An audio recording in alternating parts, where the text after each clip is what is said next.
What if Peeves swore a blood oath to Harry and became the deadliest poltergeist weapon? Chapter 1, The Binding Chaos. Harry sprinted down the third-floor corridor, his footsteps echoing against the stone walls. The temperature had plummeted without warning, his breath now visible in front of him despite it being early October. Something was wrong at Hogwarts, and not the usual wrong he'd come to expect over his years at the magical school.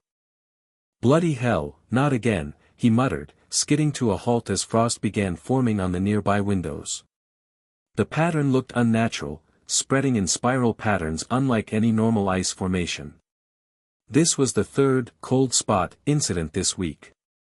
The professors called them magical fluctuations, but Harry knew better. He'd felt something similar near the Veil in the Department of Mysteries, that same creeping sensation of something slipping between worlds. The cold intensified suddenly, sharp enough to sting his lungs. Then came the sound, a high-pitched wail that didn't seem to reach his ears so much as reverberate inside his skull. Harry drew his wand reflexively, casting a silent warming charm that did absolutely nothing against this unnatural chill. Wee-ee-ee. The familiar sound of Hogwarts' resident poltergeist came seconds before Peeves himself came barreling around the corner, moving faster than Harry had ever seen him. The usual mischievous grin was gone from his face, replaced with something Harry never thought he'd see on the troublemaker: fear. "Out of the way, potty!" Peeves screeched, shooting past Harry so close that Harry felt a strange static-like sensation across his skin. Something was pursuing the poltergeist, not quite visible, but distorting the air like heat waves rising from summer pavement. Harry caught glimpses of what looked like elongated fingers reaching through reality itself, grasping at the fleeing Peeves. Without thinking, Harry stepped into their path, wand raised.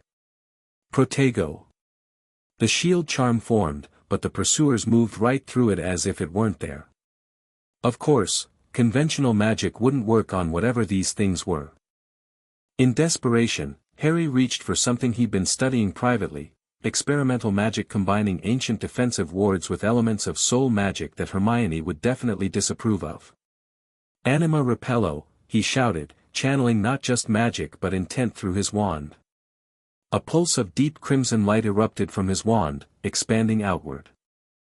The pursuing entities shuddered, their distortions becoming briefly more defined, revealing gaunt, eyeless faces with gaping maws, before they retreated through the walls with furious, silent screams. The temperature began normalizing immediately. Harry leaned against the wall, suddenly exhausted. That spell had taken more out of him than he expected. "Well, came Peeves' voice, now slower and more cautious as he floated back into view. "Potty knows tricks. Interesting tricks." For once, the poltergeist wasn't smiling or preparing some prank. He circled Harry, studying him with unusual intensity.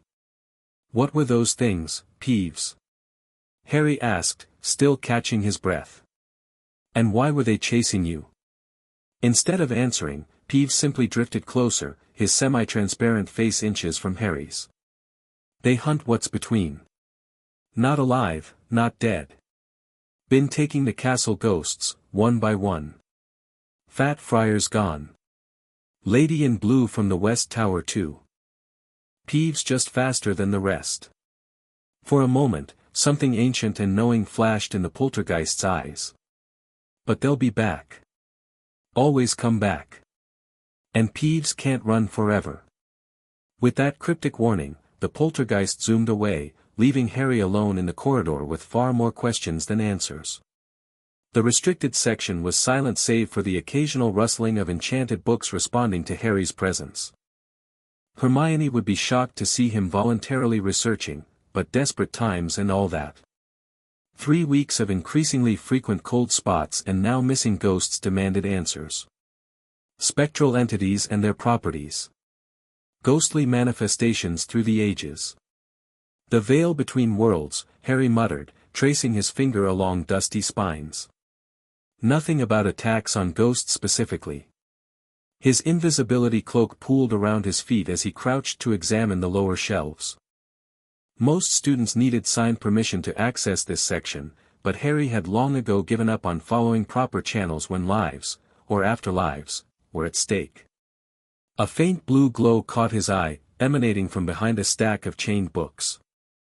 Harry carefully moved them aside to reveal an ancient, slim volume bound in what looked disturbingly like human skin. The title was barely visible, Spectral Codex. The moment his fingers touched the cover, the blue glow intensified, and the temperature dropped sharply. Harry nearly jerked his hand back but steeled himself and opened the book instead. The pages were filled with intricate diagrams and text in a language he didn't recognize, until the words began rearranging themselves before his eyes, translating into modern English. Spirits bound between worlds exist in hierarchies of power and form, Harry read quietly.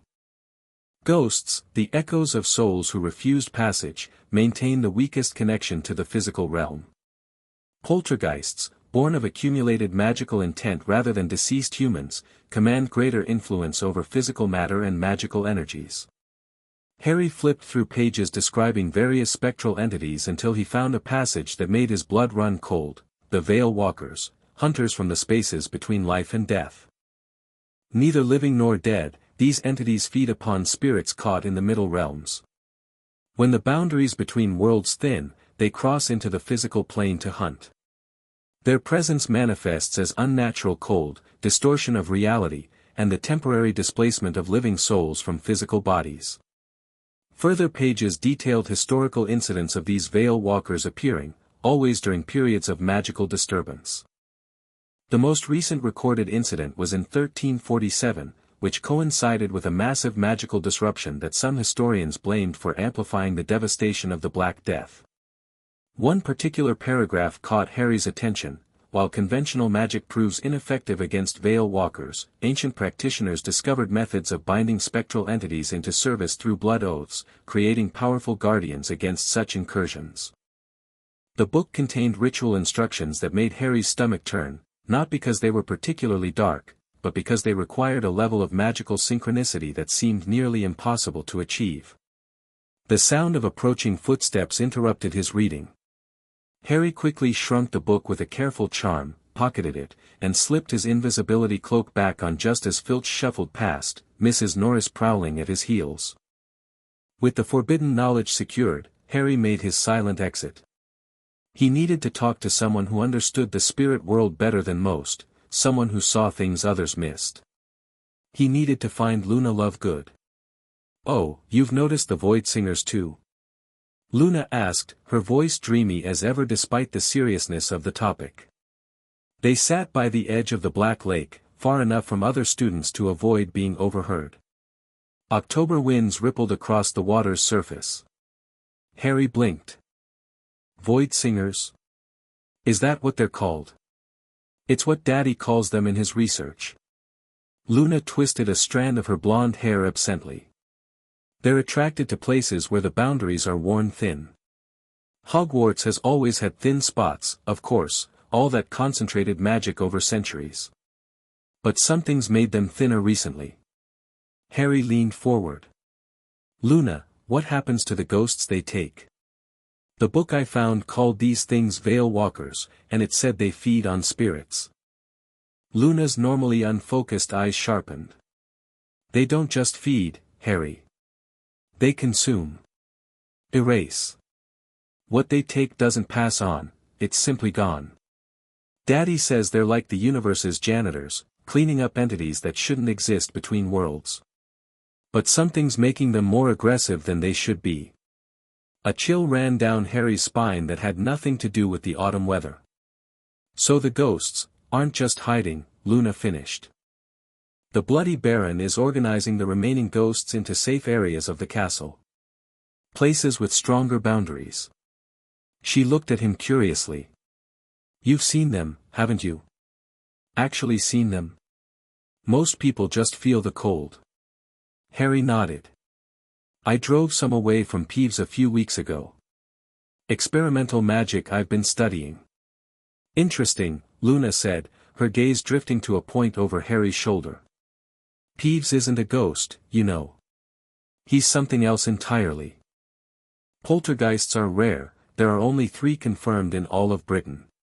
They're pure magical chaos given form by centuries of concentrated magical emotion. Hogwarts created Peeves from the emotional residue of generations of magical children. Which makes him more powerful than a ghost, Harry said, remembering what he'd read, but also a bigger target for these Veil Walkers. Luna nodded. And if they're targeting Peeves specifically? She left the thought hanging. Harry completed it for her. Then this isn't just random feeding. Something or someone is directing them. I'd talk to the headmistress, Luna suggested, but I'm not sure what even McGonagall could do against creatures that exist beyond conventional magic. Harry's mind was already racing, connecting pieces of information from the spectral codex. The book mentioned blood oaths with spectral entities as protection against these things. Binding a poltergeist as a guardian. Luna's eyes widened slightly. That's very old magic, Harry. The kind the Ministry pretends doesn't exist anymore. A small smile played on her lips. I'd help, of course. Before Harry could respond, screams erupted from the direction of the castle. They both jumped to their feet, wands drawn instinctively. Students were pouring out of the main entrance in panic. That's not good, Harry muttered, already breaking into a run toward the chaos. The Great Hall had turned into an impromptu medical center. For students lay on conjured cots, their bodies perfectly still but for shallow breathing. Their skin had a bluish tinge, and their eyes stared unblinkingly at the enchanted ceiling. Soul displacement, Madame Pomfrey explained grimly to the gathered professors. Their bodies are here, but parts of their consciousness have been pulled elsewhere. I've never seen anything like it. Harry hung back by the entrance, watching McGonagall's face grow increasingly grave as she examined the affected students. One was a first-year Hufflepuff, another a third-year Ravenclaw, and two Slytherins, one of whom Harry recognized as Astoria Greengrass, Daphne's younger sister. Speaking of Daphne, the normally composed Slytherin was beside her sister's bed, her face a mask of barely controlled fury. Harry had rarely interacted with her outside of classes, but he'd always noted her sharp intelligence and refusal to fully embrace the Death Eater ideology that had infected much of her house. Potter. Harry turned to find Daphne standing before him, her eyes red-rimmed but fierce. Greengrass. I'm sorry about your sister. Save it, she cut him off. Word is you know something about what's happening. Something about the cold spots and missing ghosts. Her voice was low, intense. Astoria told me she felt freezing cold before she collapsed. Said she saw something reaching for her. Harry hesitated, glancing around. Not here. Too many ears. Daphne's jaw tightened, but she nodded sharply. Abandoned classroom on the 4th floor. 1 hour. She turned and walked away without waiting for his response. Harry watched her go, then slipped out of the Great Hall. He needed to find Peeves. If his suspicions were correct, the poltergeist was key to understanding what was happening, and possibly to stopping it. Finding Peeves turned out to be easier than expected. The poltergeist was actually hiding, in the room of requirement, which had configured itself as a bizarre, Escher-like space with staircases leading in impossible directions and doorways opening into other doorways. Go away. Peeves shrieked when Harry entered, his voice lacking its usual playful malice. Not safe. Not safe for Peevesy, not safe for Potty. I know about the Veil Walkers, Harry said firmly, stepping further into the room. I know they're hunting spirits caught between worlds. And I think I know how to stop them. Peeves froze in mid-air, spinning slowly to face Harry. For perhaps the first time ever, the poltergeist looked serious. No stopping them. They're older than Hogwarts. Older than magic users. They clean what shouldn't be. But something's directing them, isn't it? Harry pressed. They're targeting specific spirits, specific students. This isn't random. Peeves drifted closer, his form seeming less solid than usual. Smart Potty. Yes, something pulls their strings. Old wizard who found forbidden knowledge. Learned to command the in-between things. Wants to tear the veil for power. Who? Harry demanded. Name lost. Forgotten by design. But the Baron remembers. Calls him the devourer of spirits. Peeves did an anxious loop around a floating chandelier. Tried once before, long ago when the castle was young. The founders stopped him, locked him away between worlds. Harry took a deep breath. I found something in the spectral codex. About blood oaths with spectral entities. Peeves went completely still, which was unsettling all by itself. Dark magic. Forbidden magic. Binding chaos to order. But it would work, Harry pushed. A bound poltergeist would have power against these veil walkers. Would be able to protect both spirits and students. Would hurt Peevesy, the poltergeist said, unusually referring to himself in the first person. Would chain Peeves to a living will. It would be temporary, Harry argued. Just until we stop whoever's behind this. Peeves floated in silence for a long moment, then cackled suddenly, but it wasn't his usual laugh. This sounded almost bitter. Potty wants Peeves as weapon. Ironic, yes. Always trying to control Peeves, now wanting Peeves' help. He swooped close to Harry's face. What does Potty offer in exchange? Harry hadn't expected negotiation. What do you want?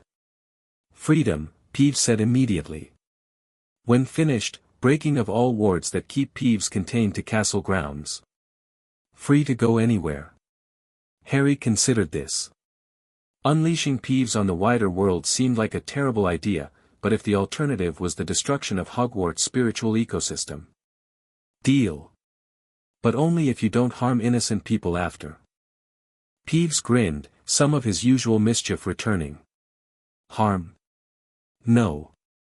Mischief? Yes. He extended a semi-transparent hand. We have a cord, Harry Potter. Harry reached out, surprised when his hand didn't pass through Peeves but instead felt a strange, electric sensation. We have an accord. The poltergeist nodded solemnly. Find the Baron. He knows the ritual. Need old blood, need intent, need power. With that, Peeves shot upward and disappeared through the ceiling, leaving Harry alone in the shifting room. The fourth-floor classroom was dusty with disuse, but Daphne Greengrass had already arrived, along with a surprise addition, Hermione Granger. I ran into Granger in the library, Daphne explained before Harry could ask. She was researching the same thing we need to know. Hermione looked both worried and excited, clutching several ancient tomes. Harry, these attacks, they're systematic. I've mapped them all out. She spread a parchment on a desk, revealing a diagram of Hogwarts with marked locations. They're not random. They're forming a pattern. Harry examined the map, immediately seeing what Hermione meant. The cold spots and attacks formed a spiral pattern converging on the heart of the castle. It's a ritual pattern, Daphne said, her voice clipped. Old families know these things. Someone's using these attacks to weaken the magical boundaries of Hogwarts systematically. It gets worse, Hermione added. The students who were attacked, they all have unusual magical signatures. Astoria has seer blood in her family line, doesn't she, Greengrass? Daphne's expression tightened. How did you know that? The other victims have similar rare magical traits. The Hufflepuff boy is a natural empath. The Ravenclaw girl has documented spontaneous magic even without a wand. Hermione pointed to her notes. They're not just random victims. They're power sources.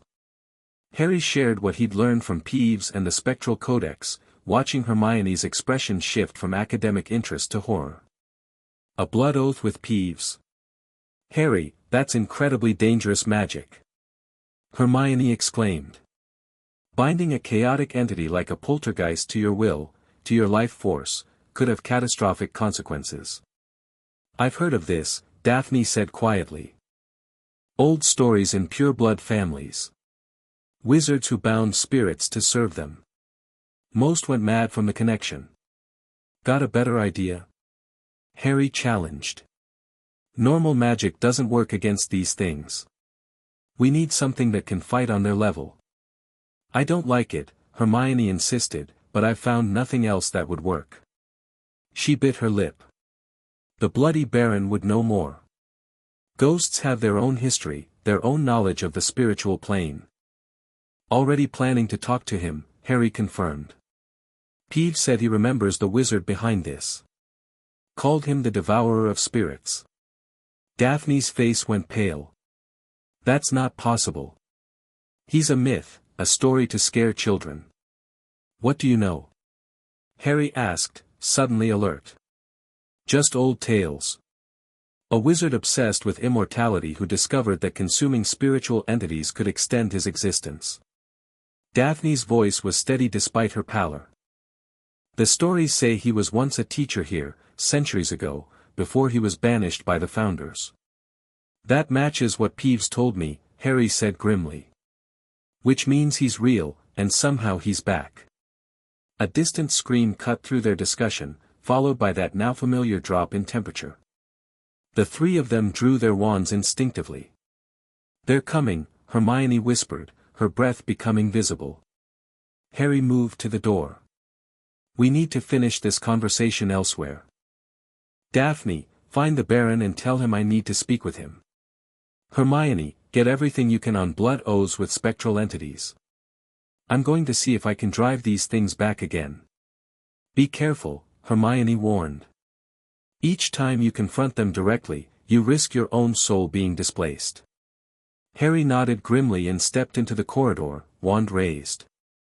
The distortions were stronger this time. He could clearly see the elongated, eyeless faces of the Veil Walkers as they glided through the walls. Students ran screaming in the opposite direction. Anima Repello. Harry cast the same spell that had worked before, but this time the Crimson Pulse merely slowed the entities rather than driving them back. They were stronger, more numerous. A Veil Walker lunged toward a frozen second-year Gryffindor. Without thinking, Harry threw himself between them, casting a modified shield charm infused with his experimental soul magic. The contact was like being plunged into ice water. He felt tendrils of cold wrapping around his very consciousness, trying to pull something essential from him. Fighting through the sensation, Harry poured more power into his shield, forcing the entity back. The effort left him gasping, darkness edging his vision. Potter.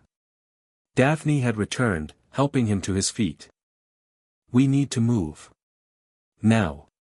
The Baron's waiting in the dungeon ritual room. Harry nodded weakly, allowing her to help him up. Where's Hermione? Gathering supplies for your insane plan, Daphne said, supporting his weight as they moved quickly away from the spreading cold. For what it's worth, I think you're right. Conventional magic won't stop this. Your sister, Harry began. We'll die if we don't stop this, Daphne finished harshly. So will the others. So will we all, eventually. These things don't stop until they've consumed everything spiritual in their path. They made their way down to the dungeons, where the Bloody Baron floated waiting for them in a circular chamber Harry had never seen before. The ghost's silvery blood seemed more vibrant in the dim light, his chains heavier. Potter, the Baron acknowledged, his voice like grinding metal. The poltergeist says you seek forbidden knowledge. Blood oaths with spirits. To fight the Veil Walkers, Harry confirmed. The Baron studied him with hollow eyes. I remember the last time they came. I remember who brought them. The devourer of spirits, Harry said. Octavius Blackthorn, the Baron corrected. A name struck from Hogwarts records, but not from my memory. He was a professor of spiritual magics when the castle was new. Brilliant. Obsessed. He discovered ways to consume spirits for power, then ways to command the Veil Walkers themselves. Daphne stepped forward. How was he stopped? The Founders united against him. They couldn't kill him, he had become something not quite alive, not quite dead. So they banished him to the spaces between, where he would be trapped forever. The Baron's chains rattled as he moved closer. Or so they believed. And now he's found a way back, Harry concluded. Through the very entities he once commanded, the Baron agreed. Each ghost taken, each student's soul partially displaced, widens the tear in the veil that separates worlds. Soon the tear will be large enough for him to pass through completely. Hermione arrived, arms full of obscure ingredients and her bag bulging with books. I've got everything the ritual requires. Luna's standing guard outside. You understand what you're attempting? The Baron asked Harry directly. To bind the poltergeist to your will requires sacrifice. Your blood, yes, but more. A piece of your soul will be forever entangled with his chaotic essence. I understand, Harry said firmly. The Baron nodded slowly. Then begin. I will guide you through the ritual my former master created, the one he used to bind me in life, before I took these chains in death. The ritual chamber glowed with arcane symbols carefully drawn in mixtures of powdered silver, crushed moonstone, and Harry's own blood. Luna had joined them, helping Hermione place black candles at precise intervals around the central circle. This is advanced magic, Hermione muttered nervously as she worked. Beyond Newt level, beyond anything taught at Hogwarts. Because it's not taught at Hogwarts, Daphne replied, carefully measuring dried hellebore into a silver bowl. This is old family magic. The kind passed down through grimoires locked in vaults. Harry sat cross-legged in the center of the circle, memorizing the complex incantation the Baron had taught him.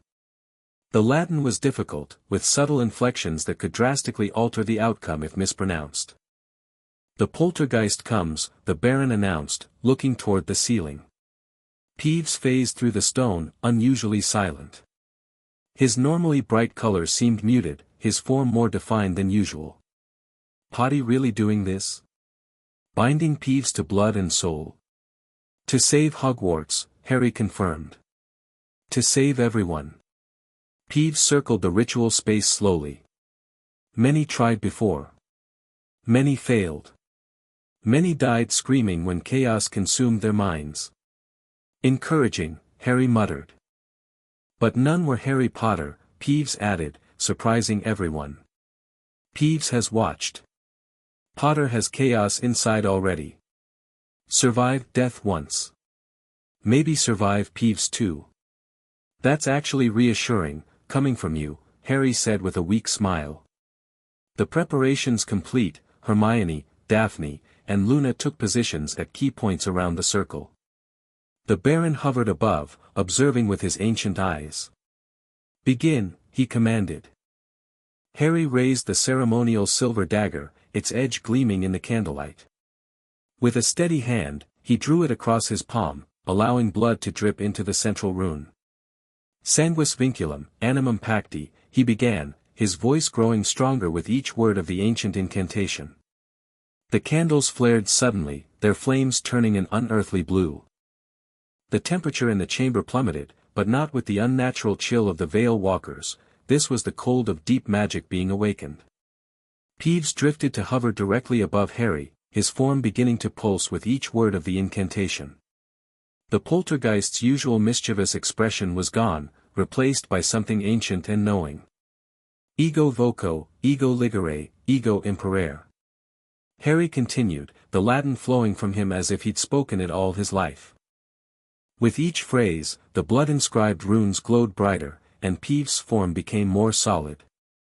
The final words of the ritual approached, the moment of binding. Harry locked eyes with the poltergeist, extending his bloodied hand upward. Per sanguinem meum, per animum meum, ego te lego ad voluntatem meum. Peeves descended, his form merging with Harry's outstretched hand. The sensation was indescribable, like plunging his arm into liquid chaos, like touching the essence of magical disorder itself. Pain exploded through Harry's body as the chaotic essence of the poltergeist fought against the binding. He gritted his teeth, focusing his will on completing the connection rather than controlling it. That was the key insight he'd gained from the spectral codex: you couldn't force a poltergeist into submission, you had to create a channel for its chaos to flow productively. Peeves, I don't bind you to obey me, Harry gasped through the pain, deviating from the ritual text, following his instincts instead. I bind you to protect what I protect, to fight what I fight, to stand where I stand. Not as servant, but as ally. The ritual magic surged, responding to this unexpected modification. The runes flared blindingly bright, then suddenly winked out, plunging the chamber into darkness. For a terrible moment, nothing happened. Then Harry felt it, a presence in his mind, chaotic and alien, yet somehow familiar. Peeves' consciousness, touching his own. Light returned to the chamber as Hermione hastily relit the conventional torches. Everyone stared at Harry, who slowly got to his feet. He felt different, lighter somehow, as if gravity had less hold on him. "Harry?" Hermione asked cautiously. "Did it work?" Before he could answer, Peeves manifested beside him, but the poltergeist looked different. His colors were more vibrant, his form more solid. Most strikingly, a faint scar had appeared on his forehead, mirroring Harry's own. "It worked," Harry and Peeves said simultaneously, their voices overlapping in perfect unison. They looked at each other, startled, then both broke into identical grins. The Baron drifted closer, examining them with newfound respect. "Interesting. You modified the ritual at the critical moment. Instead of master and servant, you created a partnership. Is that safe?" Daphne asked, looking between Harry and the transformed Peeves. "Probably not," Harry admitted. "But it felt right." "We're about to find out how right," Luna said dreamily, pointing toward the ceiling. "They're coming." The now familiar cold was seeping into the chamber, frost forming on the walls. The Veil Walkers had found them. Harry raised his wand, but before he could cast any spell, Peeves moved to hover at his shoulder. "Together, Potter," the poltergeist said, his voice unusually focused. "Let me show you what chaos can do when properly directed." Harry felt the connection between them strengthen as Peeves placed a now solid hand on his shoulder.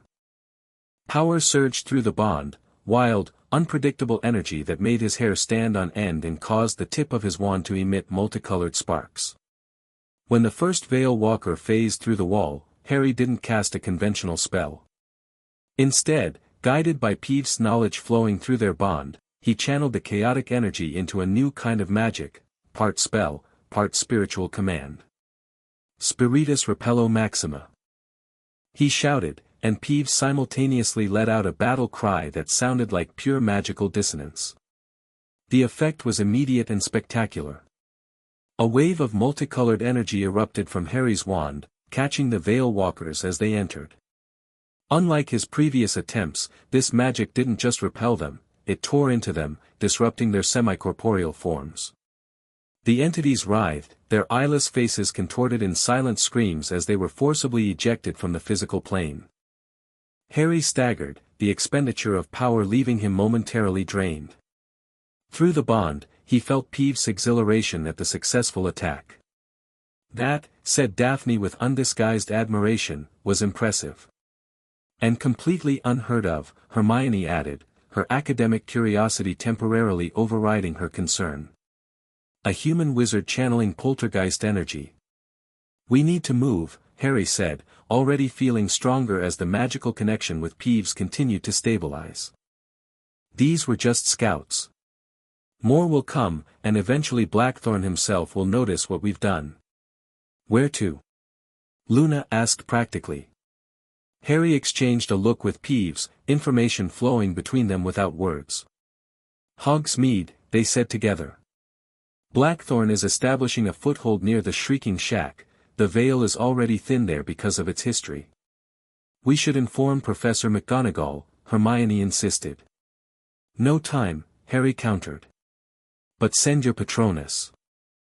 Tell her to strengthen the castle's defenses and watch over the affected students."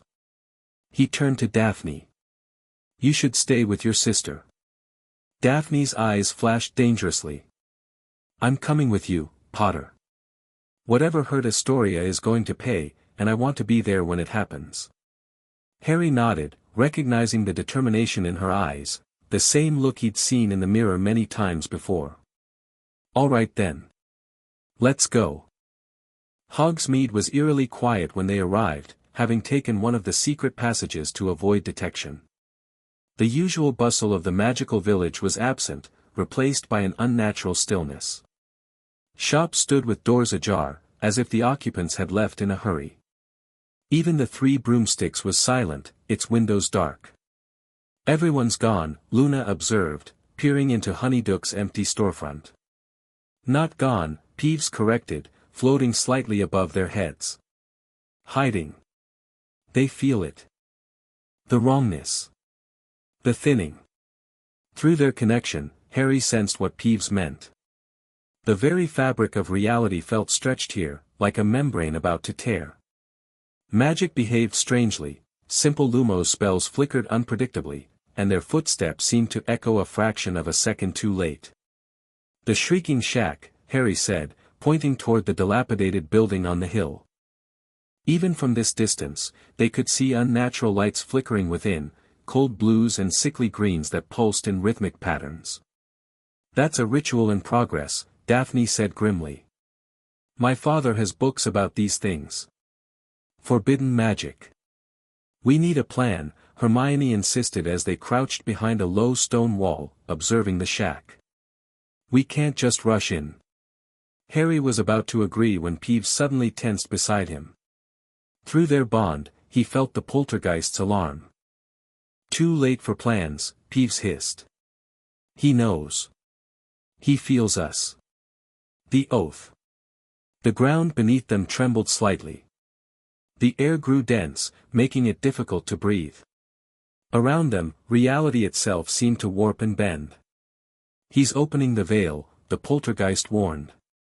"Now, Potter. Must be now." Harry didn't question the urgency he felt through their connection. "Change of plans. Hermione, Luna, circle around to the back of the shack. Daphne, you're with me and Peeves for the frontal approach. Don't try to fight the Veil Walkers directly, focus on disrupting the ritual itself." They split up without argument, moving quickly through the deepening twilight. Harry and Daphne approached the front of the Shrieking Shack, Peeves floating slightly ahead of them. The poltergeist's form seemed to flicker and shift, sometimes appearing almost solid, other times nearly transparent. "Whatever happens in there," Harry said quietly to Daphne as they paused at the bottom of the hill, "stay close to me. Conventional magic won't work well against these things." Daphne nodded, her wand already in hand. "I know a few unconventional spells myself, Potter. My family's not exactly known for sticking to the ministry-approved curriculum." Harry smiled despite the tension. "Good. We'll need everything we've got." They crept up the overgrown path to the shack. The building loomed before them, more ominous than Harry had ever seen it. The dilapidated structure seemed to shift and distort as they watched, as if it existed partially in another dimension. The strange lights from within cast elongated shadows that moved independently of their sources.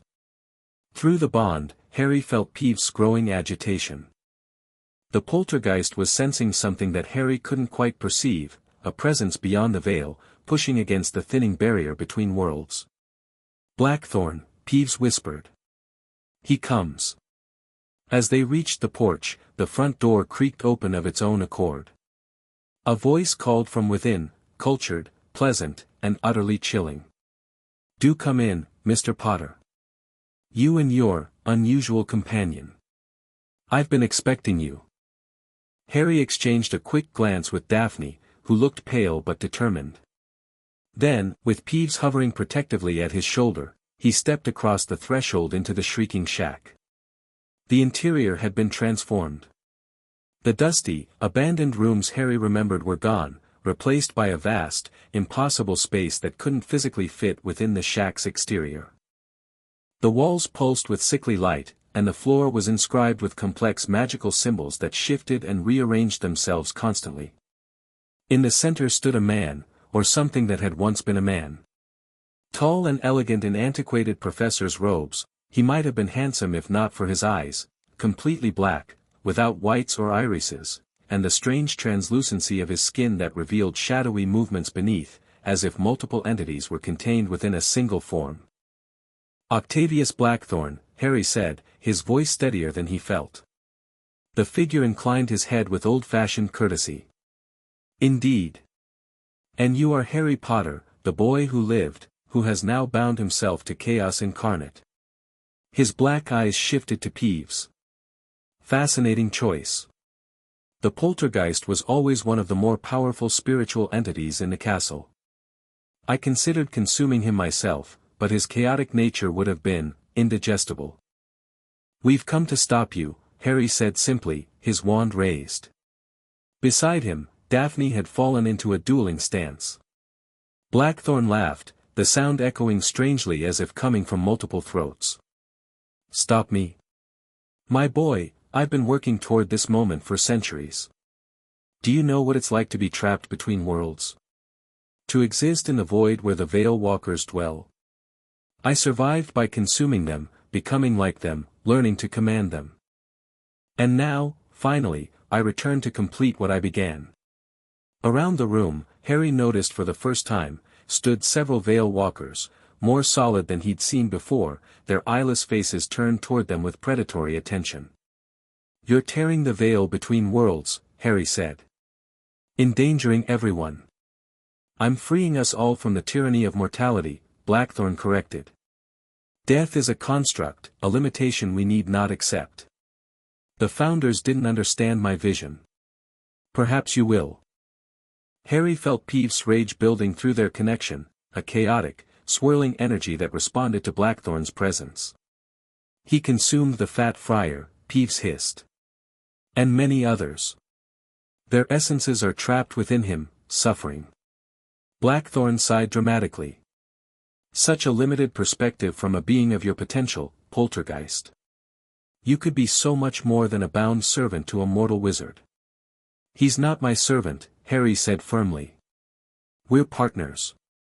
"How charmingly naive," Blackthorn smiled thinly.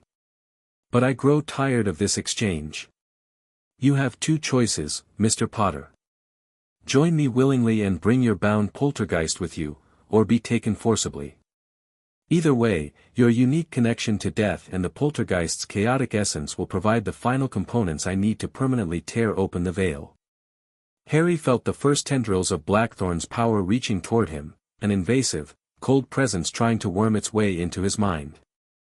Instinctively, he channeled Peeves' chaotic energy through their bond, creating a shield of unpredictable magical patterns that the invasive force couldn't penetrate. Blackthorn's eyes widened slightly. "Impressive. You've already learned to use the bond creatively. All the more reason you'll make an excellent addition to my collection." He gestured casually, and the Veil Walkers began to advance, their movements jerky and unnatural. Harry raised his wand, preparing to fight, when a series of explosions erupted from the rear of the transformed space, Hermione and Luna making their presence known. Chaos erupted as multiple spells flew across the room. Hermione and Luna had targeted the ritual symbols on the floor, disrupting their patterns. Daphne launched into a series of curses that Harry didn't recognize, clearly family magic from the Greengrass lineage, creating effects that temporarily disoriented even the Veil Walkers. Harry locked eyes with Blackthorn across the fray. "Now, Peeves." Through their connection, Harry channeled his magic into the poltergeist while simultaneously drawing on Peeves' chaotic essence. The result was a spell unlike anything taught at Hogwarts, part charm, part spiritual command, infused with the unpredictable nature of poltergeist energy. "Chaos Vincula Revelio." Harry shouted, the incantation coming to him through the bond. A beam of wildly shifting colors erupted from his wand, striking Blackthorn directly in the chest. The ancient wizard staggered backward, surprise finally breaking through his composed demeanor. Where the spell had hit, his form began to destabilize, revealing glimpses of the multiple spiritual entities trapped within him. Now that, Blackthorn gasped, regaining his balance, was unexpected. His expression hardened. But ultimately futile. With a gesture, he summoned more Veil Walkers, dozens of them, materializing from the walls, the floor, the ceiling. The temperature plummeted as they surrounded the intruders. Harry felt Peeves' determination through their bond. The poltergeist had a plan, a dangerous, potentially catastrophic plan, but one that might work. Without words, Harry understood and agreed. "Everyone get down," he shouted to his friends. Hermione, Luna, and Daphne dropped to the floor immediately, trusting his command. Harry raised his wand high, channeling not just his own magic but his very life force into Peeves. The poltergeist began to expand, his form growing and shifting, absorbing the energy Harry was feeding him. "What are you doing?" Blackthorn demanded, suddenly wary.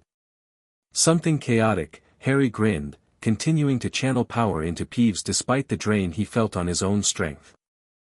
Peeves grew larger, his form becoming a swirling vortex of poltergeist energy that filled the upper portion of the room. His usually mischievous face had transformed into something ancient and powerful, the true face of chaos incarnate. "Chaos reigns." Peeves bellowed, his voice reverberating with power accumulated over centuries of existence in Hogwarts. Then, in a move that none of them, perhaps not even Peeves himself, fully anticipated, the poltergeist exploded. Not in the conventional sense, but in a spiritual detonation that sent waves of chaotic energy blasting outward in all directions. The Veil Walkers caught in the blast were literally torn apart, their semi-corporeal forms shredded by the unpredictable energies. The ritual symbols on the floor scattered and reformed into nonsense patterns, their careful magical structure disrupted beyond repair. Blackthorn screamed as the chaotic energy washed over him, his carefully constructed form beginning to unravel. The spirits he had consumed over centuries fought for release, sensing freedom in the chaos surrounding them. "No," he howled, fighting to maintain control. "I will not be undone by a mere poltergeist and a schoolboy." The room itself began to collapse as reality reasserted itself, the impossibly large space folding back into the actual dimensions of the shrieking shack. Harry, drained from channeling so much energy into Peeves, staggered to his feet and helped Daphne up. "We need to get out now," he gasped. "This whole place is coming down." Hermione and Luna were already making for the exit, supporting each other as the floor bucked and warped beneath them.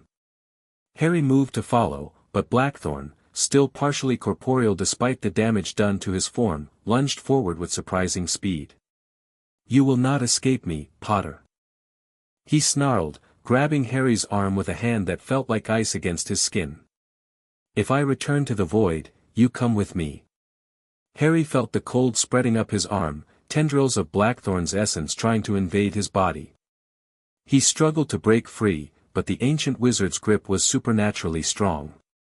"Let him go," Daphne shouted, her wand ablur as she cast a severing charm directly at Blackthorn's arm. The spell connected, and while it didn't physically sever the limb, it disrupted the spiritual energy maintaining Blackthorn's corporeal form. His grip weakened just enough for Harry to wrench free. "This isn't over, Potter," Blackthorn called as his form began to dissolve, pulled back toward the collapsing tear in the veil. "The barriers between worlds grow thinner every year.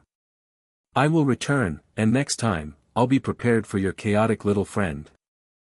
With a final, inhuman scream, Octavius Blackthorn was sucked back through the closing tear in reality, the Veil Walkers following in his wake like water down a drain. Harry and Daphne ran for the exit, barely making it out before the shrieking shack collapsed in on itself with a sound like reality tearing and mending simultaneously. They tumbled down the hill, coming to rest beside Hermione and Luna, who were watching the destruction with wide eyes. For several minutes, they simply lay there on the cool grass, catching their breath as the night settled back into normal patterns around them. The unnatural cold was gone, replaced by the ordinary chill of an October evening. "Is it over?" Hermione finally asked. Harry sat up slowly, taking inventory of his body and mind. He felt drained but intact. More concerning was what he didn't feel, the connection to Peeves seemed gone. "I think so," he said quietly. "Blackthorn's been forced back beyond the veil, at least for now." He looked around. "But Peeves?" Right here, Potty, came the familiar voice, though fainter than usual. The poltergeist materialized beside him, looking significantly less substantial than before. Quite the bang we made, yes. Peevesy hasn't had that much fun in centuries. Relief washed over Harry. You're alive. Or, you know what I mean. Peeves did a slow, weak somersault in the air. Can't get rid of chaos that easily. But Peevesy used up much power. Need time to regenerate. His form flickered like a candle flame in wind. Harry felt the bond between them still present, but altered, less immediate, more like a background awareness. The oath still holds. Oh yes, Peeves grinned mischievously. Bound by blood and chaos, we are. But Peeves must rest now. Grow strong again. He began to fade. Call when needed, Harry Potter. Peeves will come. With that, the poltergeist vanished entirely from view. Did we just win? Luna asked dreamily, staring at the collapsed ruins of the shrieking shack. For now, Harry replied, accepting Daphne's hand as she helped him to his feet. Blackthorn was forced back beyond the veil, but he's not destroyed. He'll try again someday. And we'll be ready, Daphne said firmly. Her hand lingered in his for a moment longer than strictly necessary. Thank you, Potter. For my sister. Harry nodded, suddenly realizing how close they were standing. She'll be all right now. All the affected students should recover as the spiritual disruption fades. We should get back to the castle, Hermione said practically, though her expression softened as she noticed the exchange between Harry and Daphne. Professor McGonagall will be wanting a full explanation, and I'd rather not be out here if there are any lingering effects from what just happened.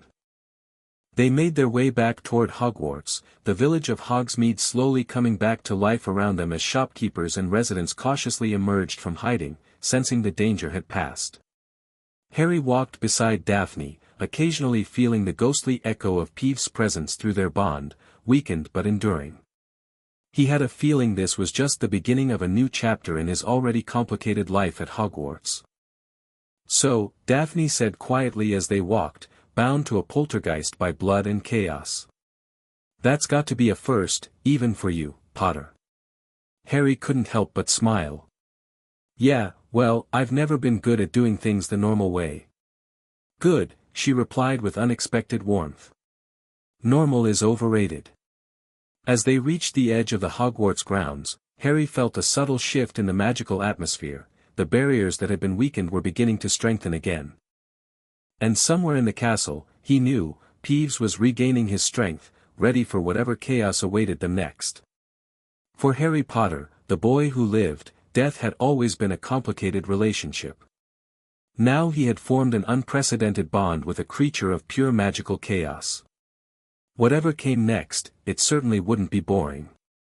Chapter 2, Spectral Warfare. The Chamber of Secrets echoed with Harry's footsteps as he paced the length of Slytherin's ancient hideaway. 2 weeks had passed since the confrontation at the Shrieking Shack. 2 weeks of whispers following him through Hogwarts corridors. 2 weeks of learning what it meant to share his soul with a poltergeist. Come on, Peeves, Harry muttered, rotating his wand between his fingers. We've got work to do. The air shimmered, and Peeves materialized, more solid than he'd been right after the battle, but still not fully restored to his former chaotic glory. Potty calls, Peeves answers. Though Peeves still needs more rest. Using Chaos Boom took much power. I know, and I wouldn't bother you if it wasn't important. Harry gestured to the massive chamber around them. But we need to practice. Blackthorn will be back, and we need to be ready. Peeves performed a lazy loop-de-loop in the air. What does Potter want to learn first? How to walk through walls. How to terrify first eyes with just a whisper. How to make rude noises during important speeches. Harry couldn't help but smile. Even bound by a blood oath, Peeves remained essentially Peeves. Let's start with something useful. Like how I can channel your abilities without draining both of us completely. Sensible Potter. Not as fun, but sensible. The poltergeist drifted closer, studying Harry with unexpected intensity. First lesson, don't push magic into Peeves like before. That hurts both of us. Instead, open door between us. Let chaos flow naturally. How exactly do I open this door? Harry asked. Close your eyes, Peeves instructed, his voice uncharacteristically serious. Find the cold spot in your mind. The place that wasn't there before our oath. That's Peeves' door. Harry closed his eyes, focusing inward. At first, he felt nothing unusual, just the familiar landscape of his own thoughts. Then, concentrating harder, he noticed it, a strange pocket of coolness in his mental space, like a draft from an open window in a warm room. I think I found it, he murmured. Good. Now don't force it open. Invite chaos through. Chaos likes invitations. Harry concentrated on the cool spot, imagining it not as a door to push but as a barrier that could become permeable. Come through, he thought toward it. I invite you.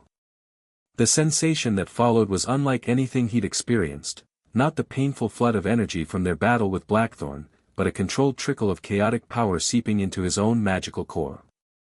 It felt effervescent, like carbonation in his blood. Whoa, Harry gasped, opening his eyes. His vision had changed, colors were more vibrant, and he could see faint traces of magic lingering in the air like heat distortions. Potter sees the in-between now, Peeves cackled, twirling excitedly.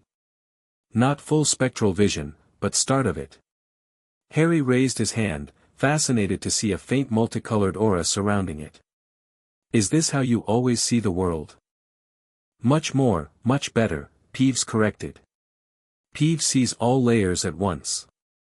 Living world, spirit world, the between places. Potter just getting taste. It's incredible, Harry admitted.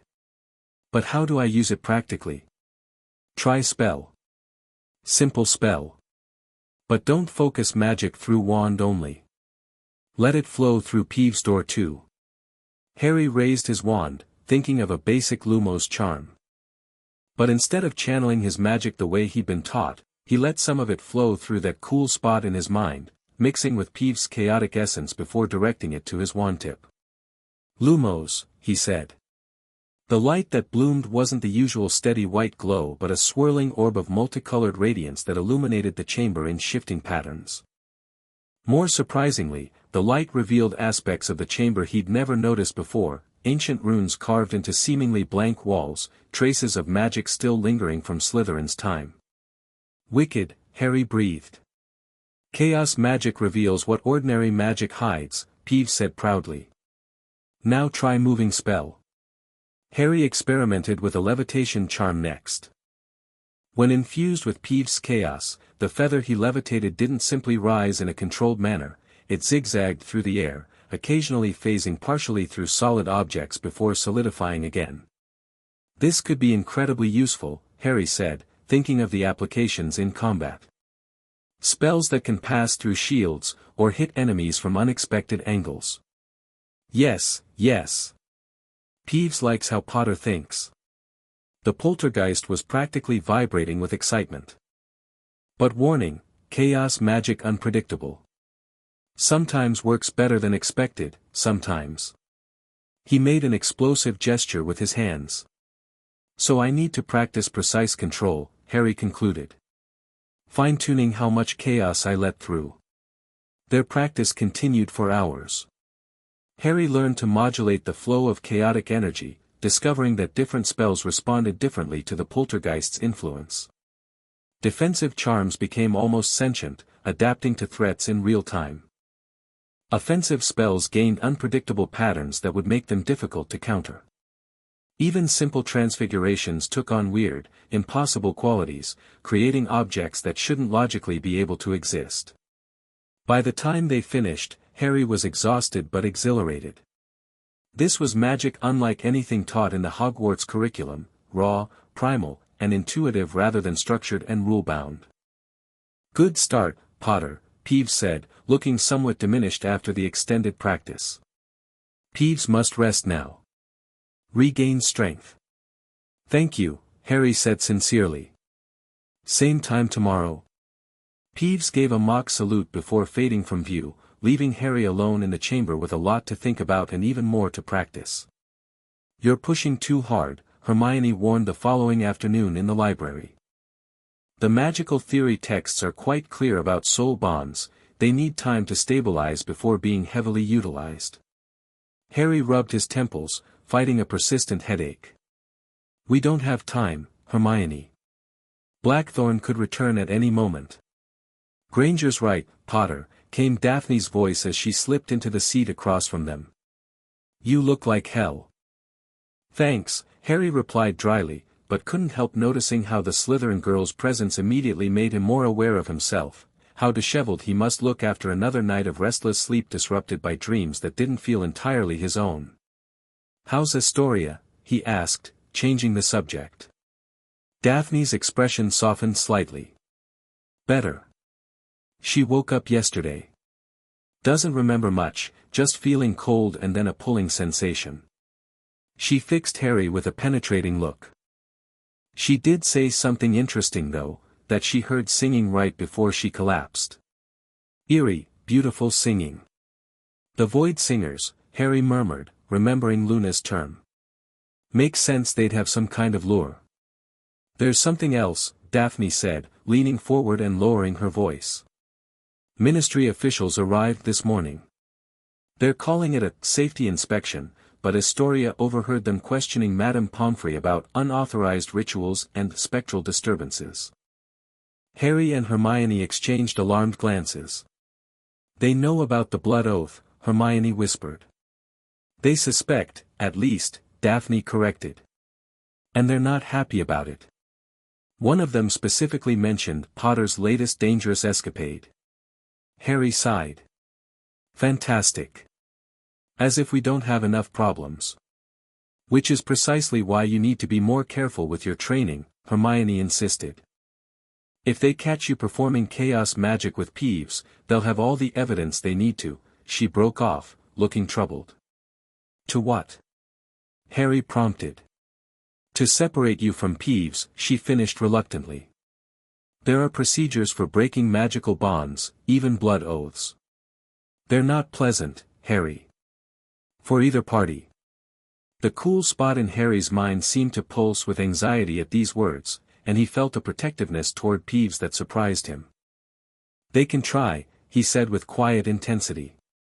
Daphne studied him with newfound interest.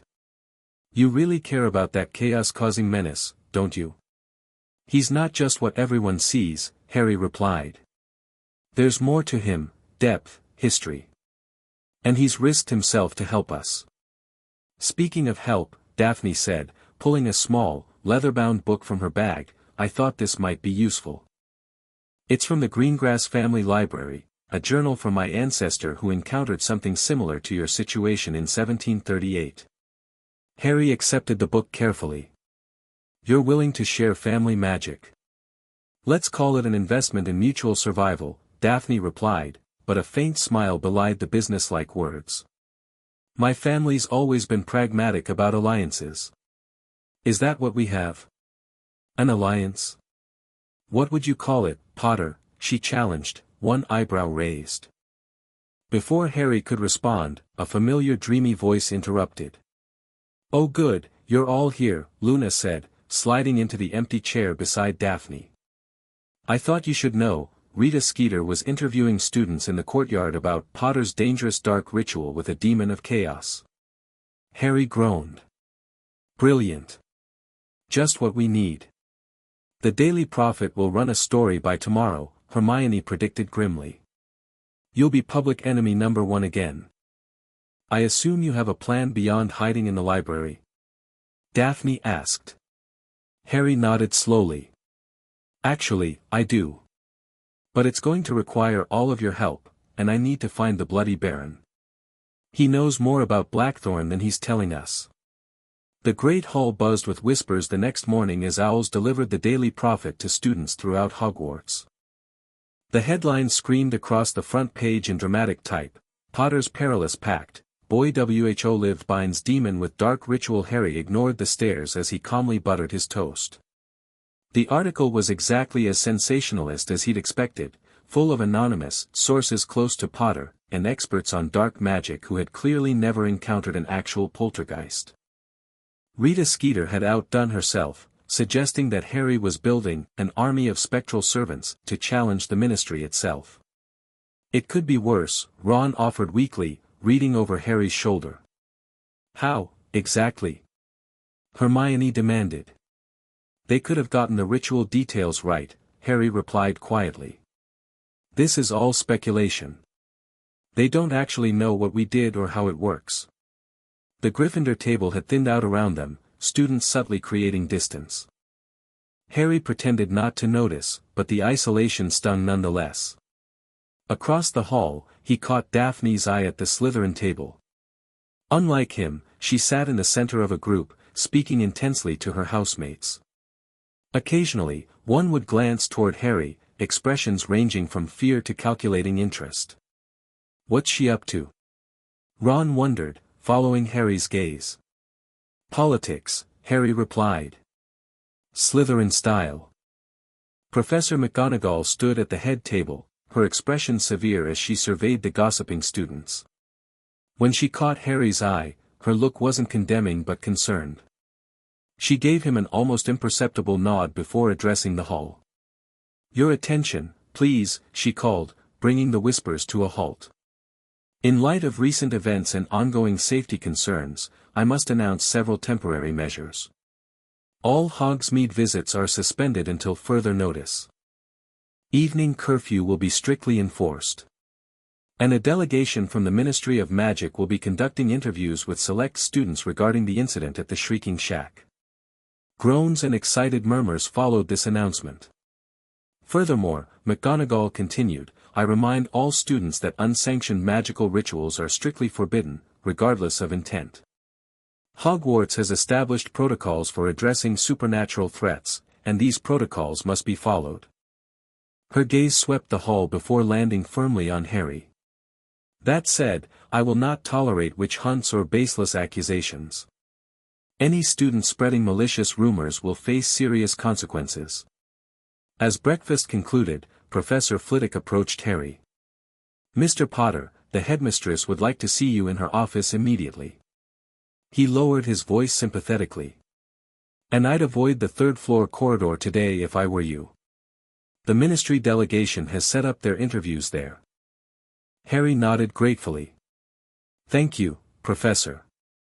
As he stood to leave, he felt a sudden cold spot in his mind, the Peeves connection flaring with warning. Instinctively, he stepped sideways just as a hex sizzled through the space where he'd been standing. Whirling around, wand already in hand, Harry faced a sixth-year Ravenclaw whose face flushed with anger and fear. Binding spirits is dark magic, Potter, the boy shouted. My uncle works in the department for the regulation of spiritual entities. He says what you did is one step away from necromancy. Before Harry could respond, McGonagall's voice cut through the tension like a whip. Mr. Carmichael. My office, immediately after I finish with Mr. Potter. Attacking a fellow student is grounds for suspension. The Ravenclaw backed down, but his expression remained defiant. You'll all see, he muttered. He's going dark, just like people said. Harry felt the weight of dozens of stares as he left the great hall. Some supportive, many fearful, others calculating. The familiar sensation of being Hogwarts pariah had returned with a vengeance. I can't stop the ministry investigation, Potter, McGonagall said once they were alone in the headmistress's office. Nor can I prevent the prophet from printing whatever sensationalist nonsense Skeeter concocts. I understand, Professor, Harry replied. McGonagall studied him over her spectacles. What you did was incredibly dangerous. Blood oaths with spectral entities haven't been attempted in centuries for good reason. It was necessary. Perhaps, she conceded. But the consequences are only beginning to unfold. The ministry's unspeakables are particularly interested in your case. They've sent someone called Augustus Rookwood to lead the investigation. Harry straightened in alarm. Rookwood? He was a Death Eater. He was acquitted after claiming Imperius, McGonagall replied grimly. And has since rehabilitated his career as an expert on spiritual magic. His presence here concerns me greatly. She leaned forward. Potter, I need to know exactly what you're capable of now. The truth. Harry hesitated, then decided McGonagall had earned his trust many times over. I can channel Peeves' chaos magic through my spells. See traces of the spiritual world. Move objects partially out of phase with reality. And the poltergeist? What can he do now? Become more solid. Affect physical objects with greater precision. And, Harry paused, he can inhabit me briefly, if I allow it. McGonagall's eyebrows shot up. Possession? Not exactly. More like, temporary coexistence. We've only tried it once, and it was exhausting for both of us. The headmistress sat back, looking troubled. You understand why the Ministry views this as threatening? A wizard with poltergeist abilities could bypass virtually every magical security measure in existence. I'm not planning to rob Gringotts, Professor. A ghost of a smile touched her lips. No, I imagine you have enough gold. But Rookwood will not see the humor in the situation. Her expression turned serious again. Be careful, Potter. Answer their questions honestly but minimally.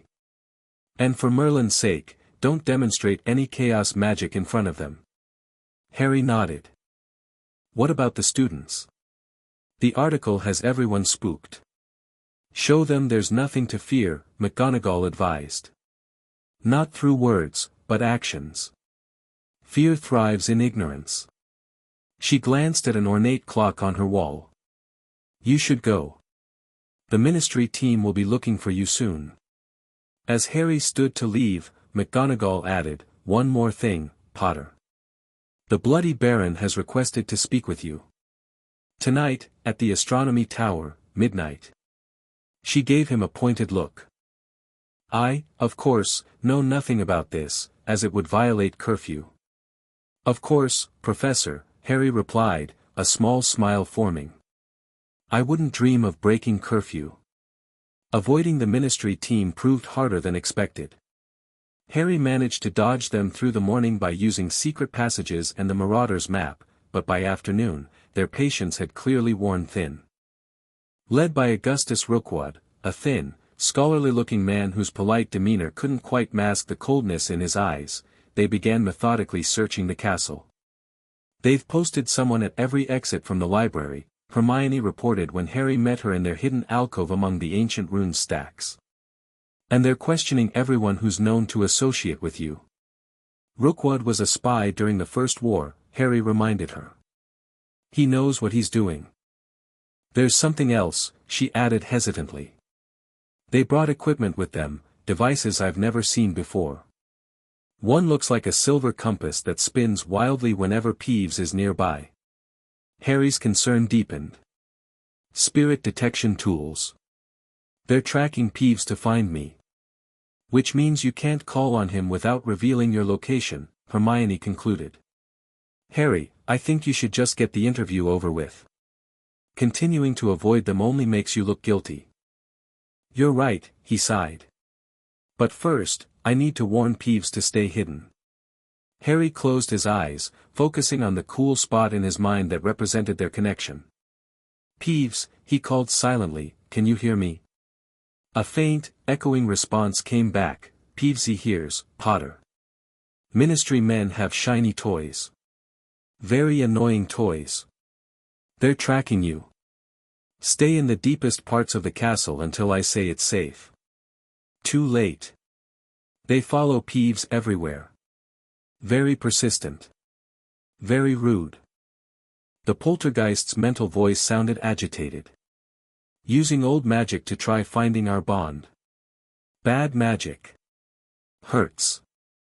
Harry's concern spiked. What do you mean, hurts? Spirit trapping spells.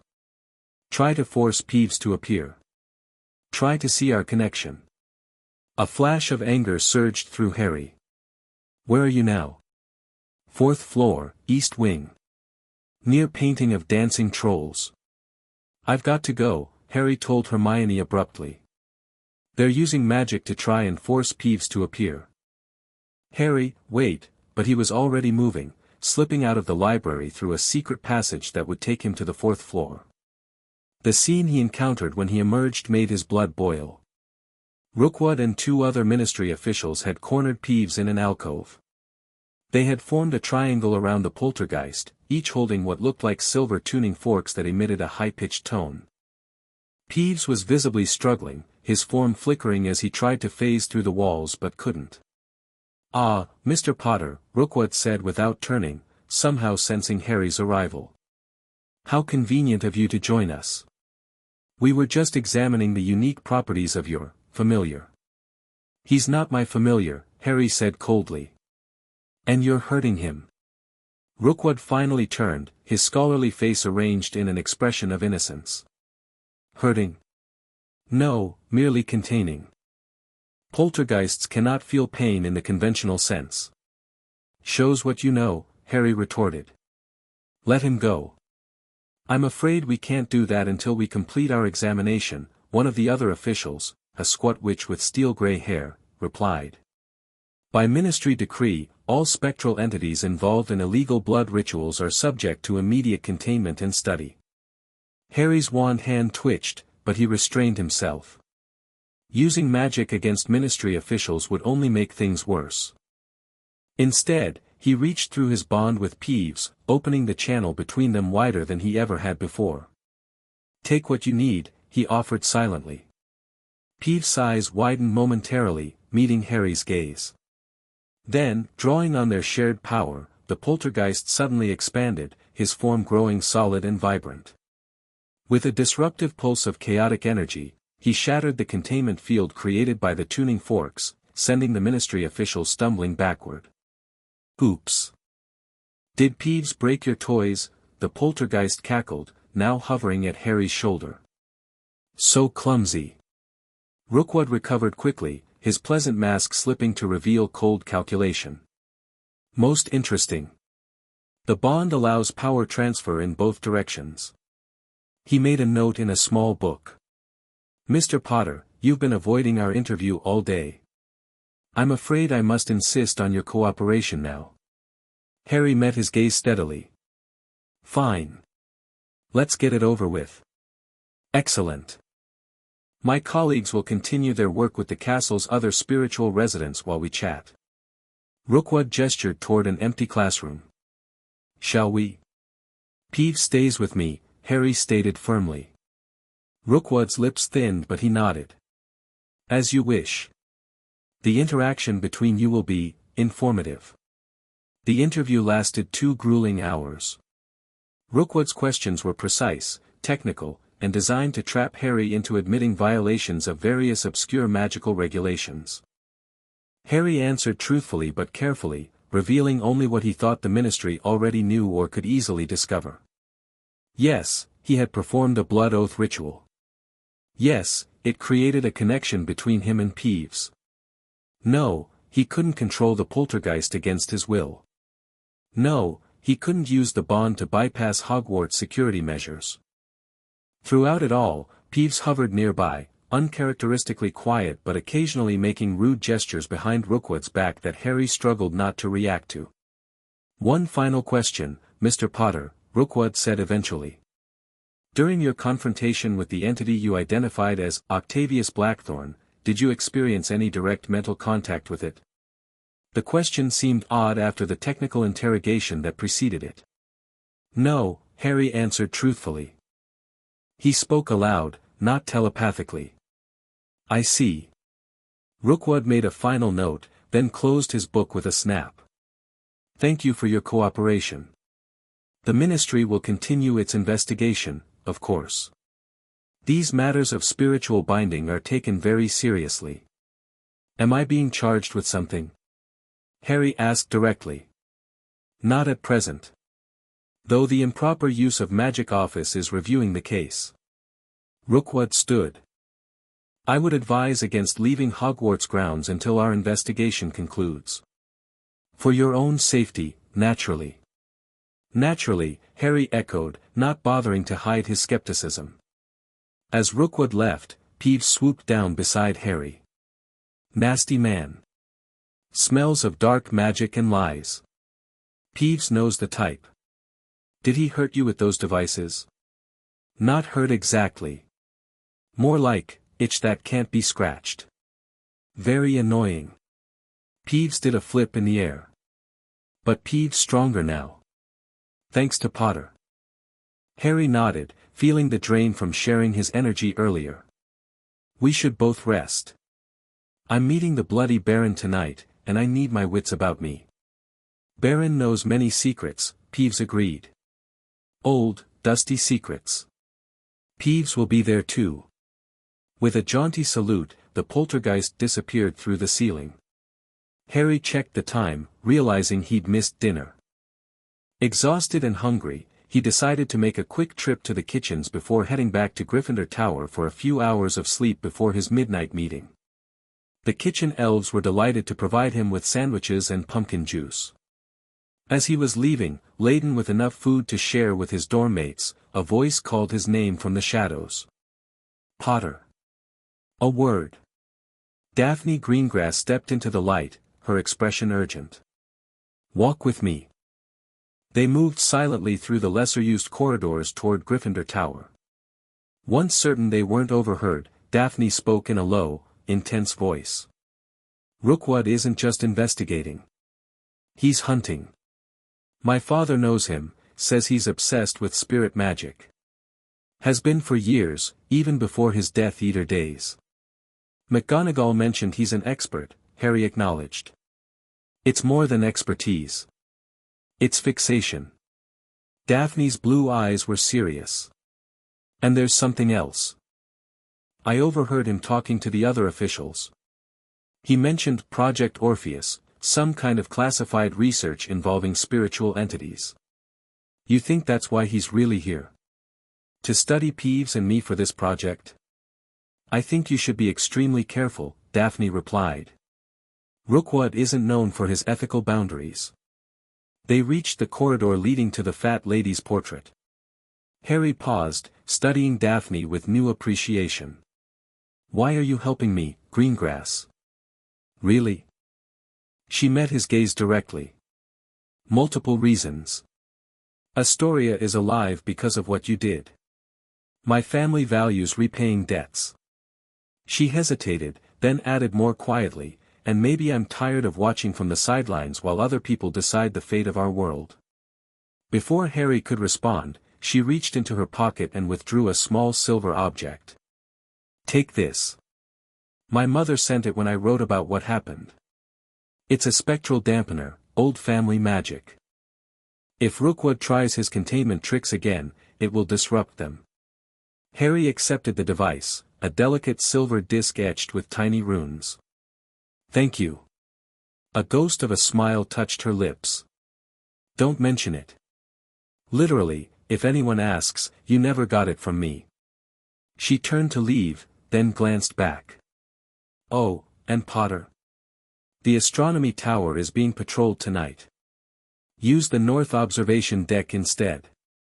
The Baron knows. With that, she was gone, leaving Harry with his sandwiches, the silver disc, and the distinct impression that Daphne Greengrass was proving to be a far more intriguing ally than he'd anticipated. The north observation deck was smaller than the main astronomy tower but offered an equally impressive view of the stars. The night was clear and cold, the waning moon casting silver light across the Hogwarts grounds. Harry arrived at 5 minutes to midnight, having navigated the patrols using the Marauder's map. He wasn't surprised to find the Bloody Baron already waiting, his silvery form gleaming in the moonlight. Potter, the ghost acknowledged with a formal nod. You came alone.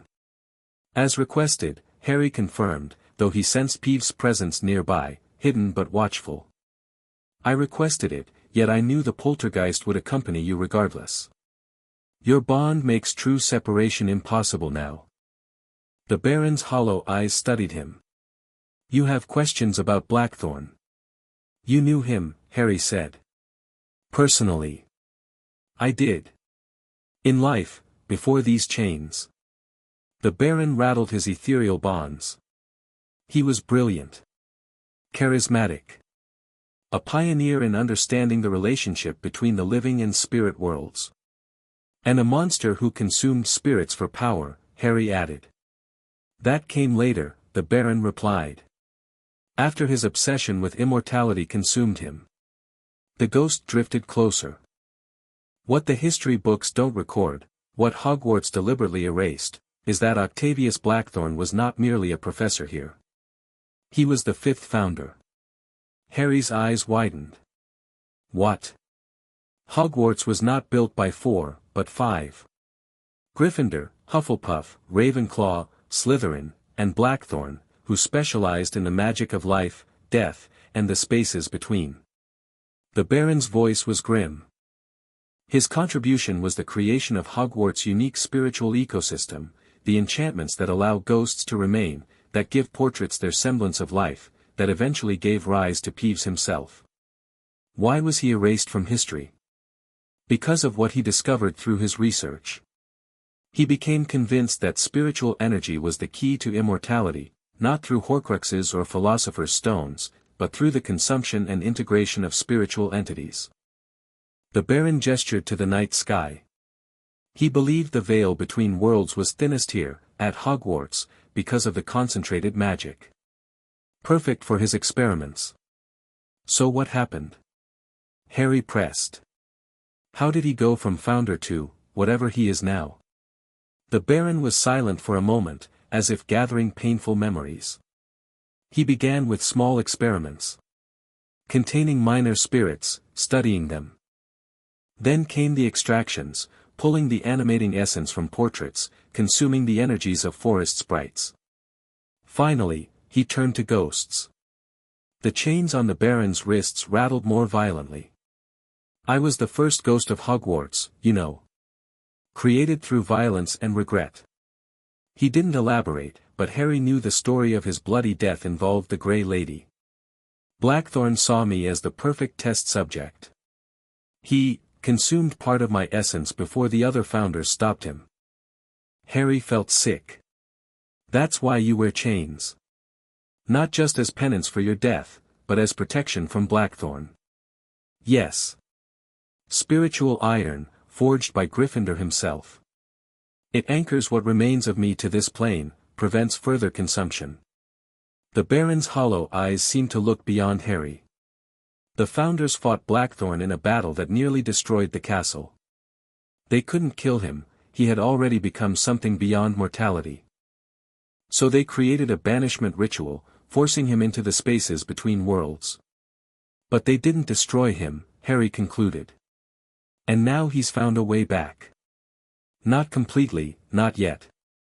The veil still holds, though it's weakened. The Baron fixed Harry with his hollow gaze. Your blood oath with the poltergeist has consequences you don't yet understand, Potter. It creates a new kind of bridge between worlds, one Blackthorn may attempt to use. A cold realization dawned on Harry. Is that why Rookwood is so interested in us? Does he know about Blackthorn? Rookwood serves interests beyond the Ministry, the Baron confirmed. There are those who believe Blackthorn's research holds the key to power over death itself. They have sought his secrets for centuries. From the shadows, Peeves finally emerged, uncharacteristically solemn. Bad wizards always want same thing. Control death, control spirits, live forever. Never learn. The Baron nodded in agreement. The poltergeist speaks truth. Blackthorn's path leads only to corruption of both body and soul. So how do we stop him permanently? Harry asked. The founders couldn't kill him. What can we do that they couldn't? That, the Baron said, is what I don't know. But there may be someone who does. He pointed a translucent finger toward the forbidden forest. The centaurs remember. They witnessed the founders' battle with Blackthorn. Their oral histories preserve what wizards attempted to erase. You want me to ask the centaurs? Harry asked skeptically, remembering his past encounters with the proud forest dwellers. I want you to understand what you're truly facing, the Baron corrected. This is not merely about protecting Hogwarts from a spiritual threat. Blackthorn seeks to remake the very boundaries between life and death. If he succeeds, the consequences would extend far beyond these walls. The gravity of the Baron's words settled heavily on Harry's shoulders. This wasn't just another Hogwarts adventure or magical mystery.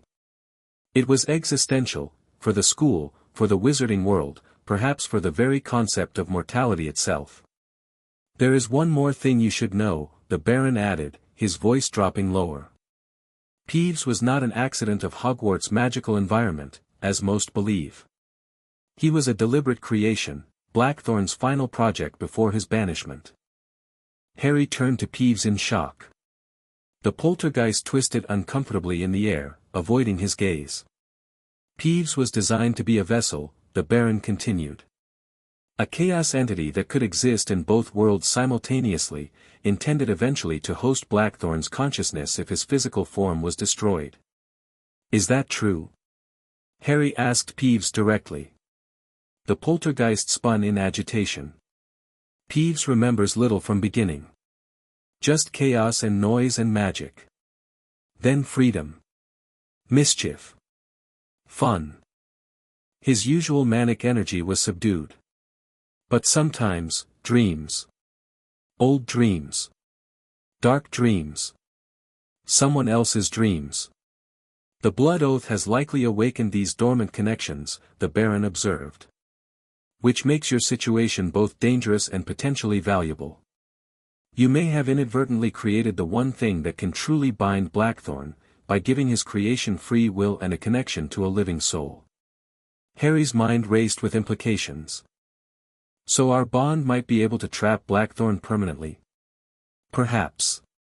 But it also makes you his primary target. The Baron began to fade, his time or energy apparently running short. Seek the centaurs. Learn what the Founders attempted. And be wary of Rookwood, he is more dangerous than he appears. As the Baron disappeared completely, Harry turned to Peeves, who looked uncharacteristically vulnerable. Why didn't you tell me? Harry asked quietly.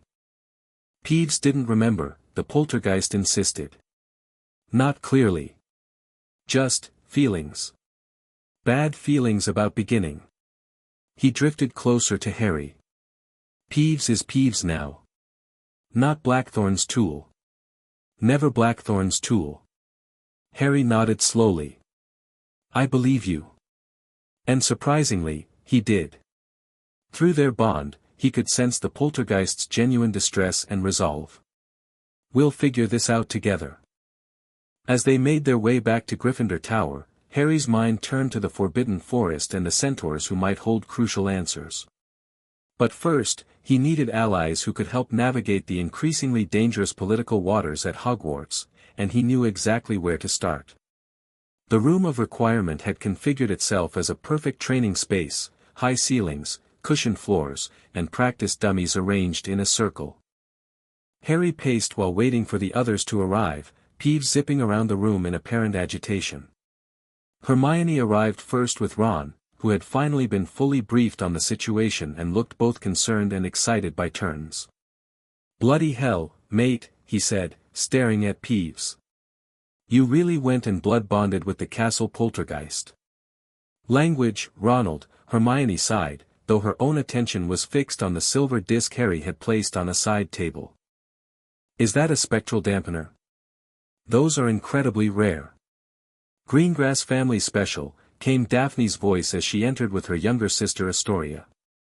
Mother has a collection of spiritual artifacts. Family tradition. Harry raised an eyebrow at Astoria's presence. Are you sure you're up for this?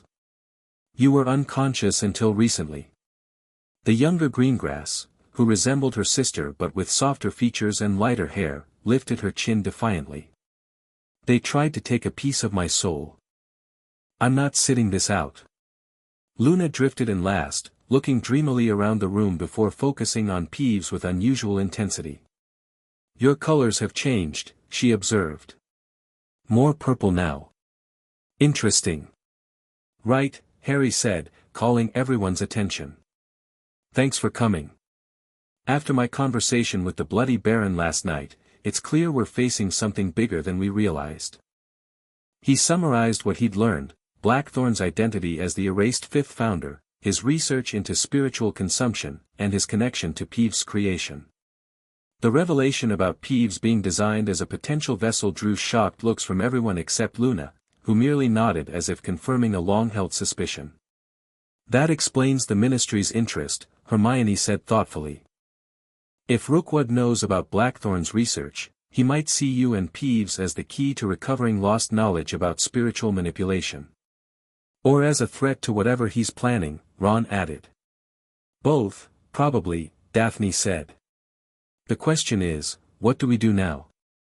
The Ministry's watching Potter's every move, half the school thinks he's turning into the next Dark Lord, and we have an ancient spirit-eating founder trying to break back into our world. We need more information, Harry decided.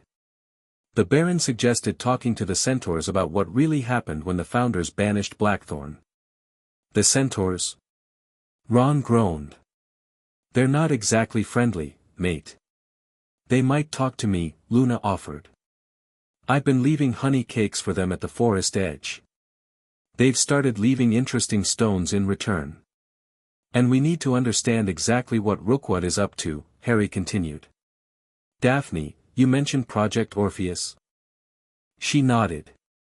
It's classified unspeakable research. My father only knows the name because he has Ministry connections, but the details are sealed.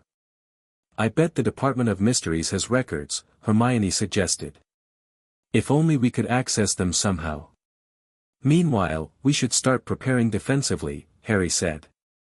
I've been training with Peeves to control chaos magic, but we all need to be ready if Blackthorn makes another move. Or if Rookwood does, Astoria added quietly. He was in the hospital wing this morning, asking Madame Pomfrey all sorts of questions about my condition. Wanted to know exactly what I remembered about being soul displaced. A protective anger flashed across Daphne's face. He had no right to interrogate you. He's targeting anyone with unusual magical signatures, Harry realized. Just like Blackthorn did with the initial attacks. So we're fighting on two fronts, Ron summarized. An ancient evil founder and corrupt Ministry officials. Brilliant. Just like old times, eh? Despite the gravity of the situation, Harry couldn't help but smile. It was indeed reminiscent of past years' adventures, except this time, they had a wider circle of allies and a better understanding of what they faced. Let's divide and conquer, he suggested. Luna, see what you can learn from the centaurs. Hermione, research anything you can find about spiritual bonds and Project Orpheus. Ron, keep an eye on the Marauders map, track Rookwood's movements around the castle. Daphne and Astoria, use your Slytherin connections to gather intelligence about who at Hogwarts might be sympathetic to either Blackthorn or Rookwood. And you? Daphne asked. Peeves and I will continue training. If Blackthorn comes back in force, we need to be ready. Harry looked at each of them in turn. Be careful. Don't take unnecessary risks. And use the DA galleons to communicate if something urgent comes up. As they prepared to leave in staggered groups to avoid drawing attention, Daphne lingered behind. Once they were alone, she approached Harry with an unreadable expression. There's something I've been wondering, she said. Why did the blood oath work for you when it's failed for others? The Baron mentioned many have tried binding poltergeists before. Harry considered this. Honestly? I think it's because I didn't try to control Peeves. I offered partnership instead. That's part of it, Peeves interjected, looping lazily around them. But also Potter has death touch. Survived killing curse. Walked with spirits. Already between worlds, a little bit. Daphne's eyes widened slightly. You mean his connection to death itself made him compatible with a spirit bond?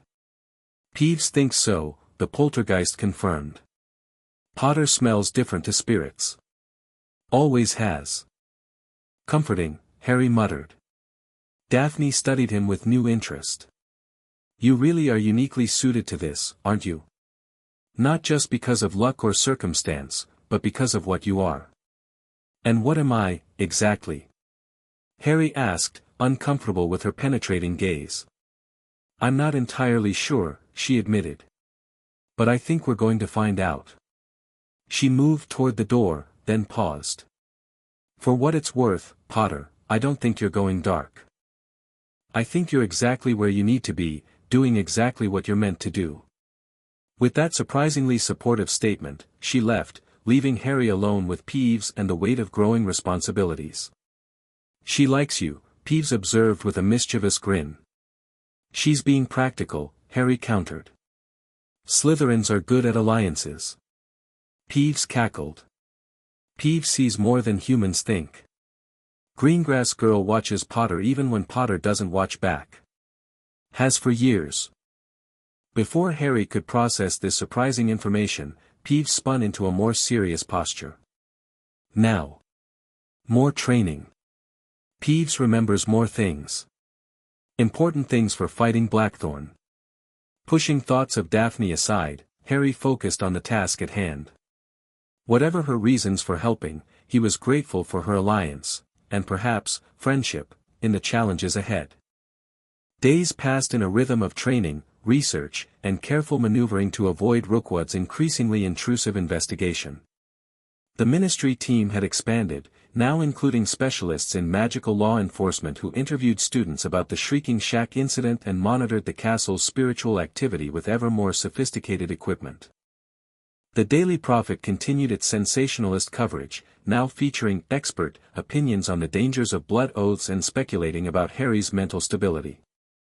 The articles had their intended effect. Students increasingly gave Harry a wide berth in corridors, and even some professors seemed wary during classes. Only defense against the dark arts remained a sanctuary of sorts.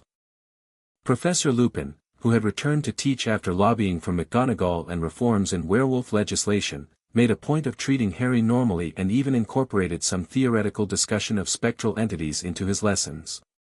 Historically, Lupin explained during one such class, interactions between wizards and spiritual entities were much more common. Ancient magical traditions recognized the value of cooperative relationships with beings from beyond the veil. His pointed look at Harry didn't go unnoticed by the class. Neither did his next comment. The Ministry's later classification of such practices as dark magic had more to do with their unregulatable nature than any inherent danger. After all, what bureaucracy can control that which exists partially beyond our world? The lesson provided a much-needed counter-narrative to the Ministry's portrayal of Harry's bond with Peeves. After class, Lupin asked him to stay behind. "How are you holding up, Harry?" he asked once they were alone. "Really?"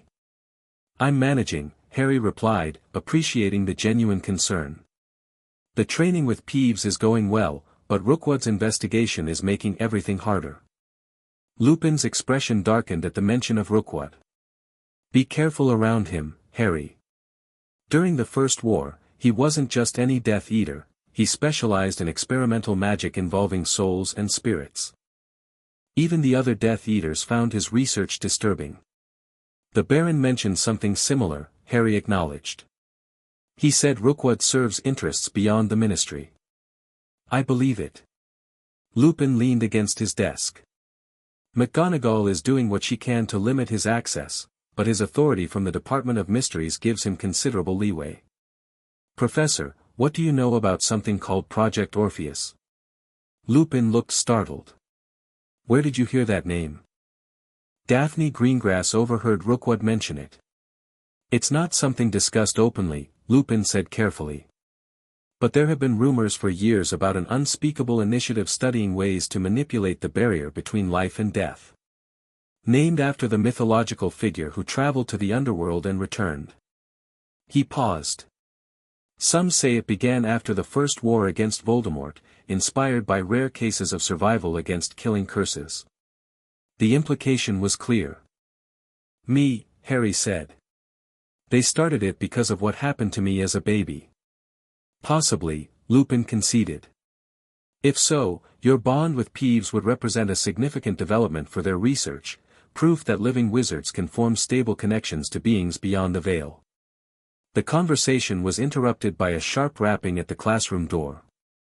It opened before either could respond, revealing Augustus Rookwood. Professor Lupin, he nodded coolly.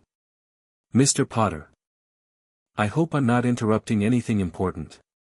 Just answering questions about spectral entities, Lupin replied evenly.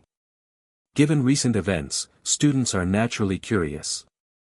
Indeed, Rookwood smiled thinly. In fact, I've come to discuss related matters with Mr. Potter. He turned his attention fully to Harry. We've detected some, concerning magical signatures emanating from the castle in recent days. Chaotic energy patterns consistent with unregulated spirit magic. Harry kept his expression neutral. I haven't noticed anything unusual. No. Rookwood raised an eyebrow. How curious, given your newfound sensitivity to such phenomena. He removed a small silver device from his pocket, similar to the tuning forks his team had used on Peeves, but more elaborate. This detector indicates recent chaos magic usage in the Room of Requirement, the Chamber of Secrets, and now, interestingly, here in this classroom. Lupin stepped forward. If you're implying Harry is practicing forbidden magic, I imply nothing, Rookwood interrupted smoothly. I merely report findings. However, continued unregulated use of such volatile magical energies may necessitate more direct intervention. He fixed Harry with a cold stare. For safety reasons, naturally. Naturally, Harry echoed, not bothering to hide his skepticism. The Ministry is considering implementing a suppression field around Hogwarts, Rookwood continued. A specialized ward that would temporarily dampen spiritual energies while our investigation concludes. Alarm shot through Harry. You can't do that. The castle's ghosts would be temporarily inconvenienced, nothing more, Rookwood waved dismissively. Unless, of course, there are other spiritual connections that might be affected more dramatically. The threat was thinly veiled. A suppression field might not just weaken Peeves or the other ghosts, it could potentially damage or even sever Harry's blood oath bond. That seems like an extreme measure for an investigation, Lupin observed, his mild tone belying the tension in his stance. These are extreme circumstances, Professor, Rookwood replied. A student has performed ancient blood magic, binding a chaotic entity to his will. The potential implications for magical security are profound. He turned back to Harry. Unless, of course, Mr. Potter would consent to more thorough examinations of his bond. In a controlled environment at the Department of Mysteries, perhaps. I'm not leaving Hogwarts, Harry stated firmly. Rookwood sighed as if disappointed. Then we proceed with alternative measures. Good day, gentlemen. With a slight bow, he left the classroom. Once sure he was gone, Lupin cast several privacy charms. This is escalating faster than I expected. A suppression field would affect all of Hogwarts' spiritual inhabitants, not just your bond with Peeves. It's a power play, Harry realized. He's hoping I'll agree to go to the Department of Mysteries where they can study us properly. Or trying to force your hand in some other way, Lupin suggested. Be very careful, Harry. If Rookwood is connected to whatever Blackthorn is planning, he might be trying to manipulate you into specific actions. Harry nodded grimly. I need to warn Peeves about this suppression field. And we need to accelerate our plans. What can I do to help? Lupin offered. Keep teaching counter-narratives about spirit magic, Harry replied. And maybe help us access the Forbidden Forest for a conversation with the centaurs. Luna's been trying, but they're being cautious. Lupin considered this. I might be able to arrange something. Firenze still respects me from my previous teaching days. He placed a hand on Harry's shoulder. Be careful, Harry. And remember, you have more allies than you realize. Luna's intelligence from the forest edge proved valuable, if cryptic. The centaurs had left her a message carved into a piece of bark, when stars align as they did at founding, seek us by the ancient stone. They're referring to a specific astronomical alignment, she explained to the group gathered again in the room of requirement. I checked the star charts. It happens tomorrow night, the same pattern that was visible when Hogwarts was founded. And the ancient stone? Hermione asked. There's a monolith deep in the forest, Luna replied dreamily. Older than Hogwarts. The centaurs consider it sacred. So we have a time and place, Harry summarized. But getting into the forest with Rookwood's team watching our every move won't be easy. Leave that to me, Ron offered with a grin. Fred and George sent me some of their latest diversionary products. Guaranteed to create spectacular chaos in multiple locations simultaneously. And I've been mapping the Ministry team's patrol patterns, Hermione added, unfolding a parchment covered in color-coded schedules. There's a 20-minute window around midnight when they rotate shifts. If we time it right with Ron's distractions. We still need to get past the enhanced security on the castle exits, Daphne pointed out. They've added detection wards specifically tuned to Potter and Peeves. Harry nodded thoughtfully. That's where your spectral dampener comes in. Not to suppress our bond, but to mask it temporarily from their sensors. Risky, Astoria commented.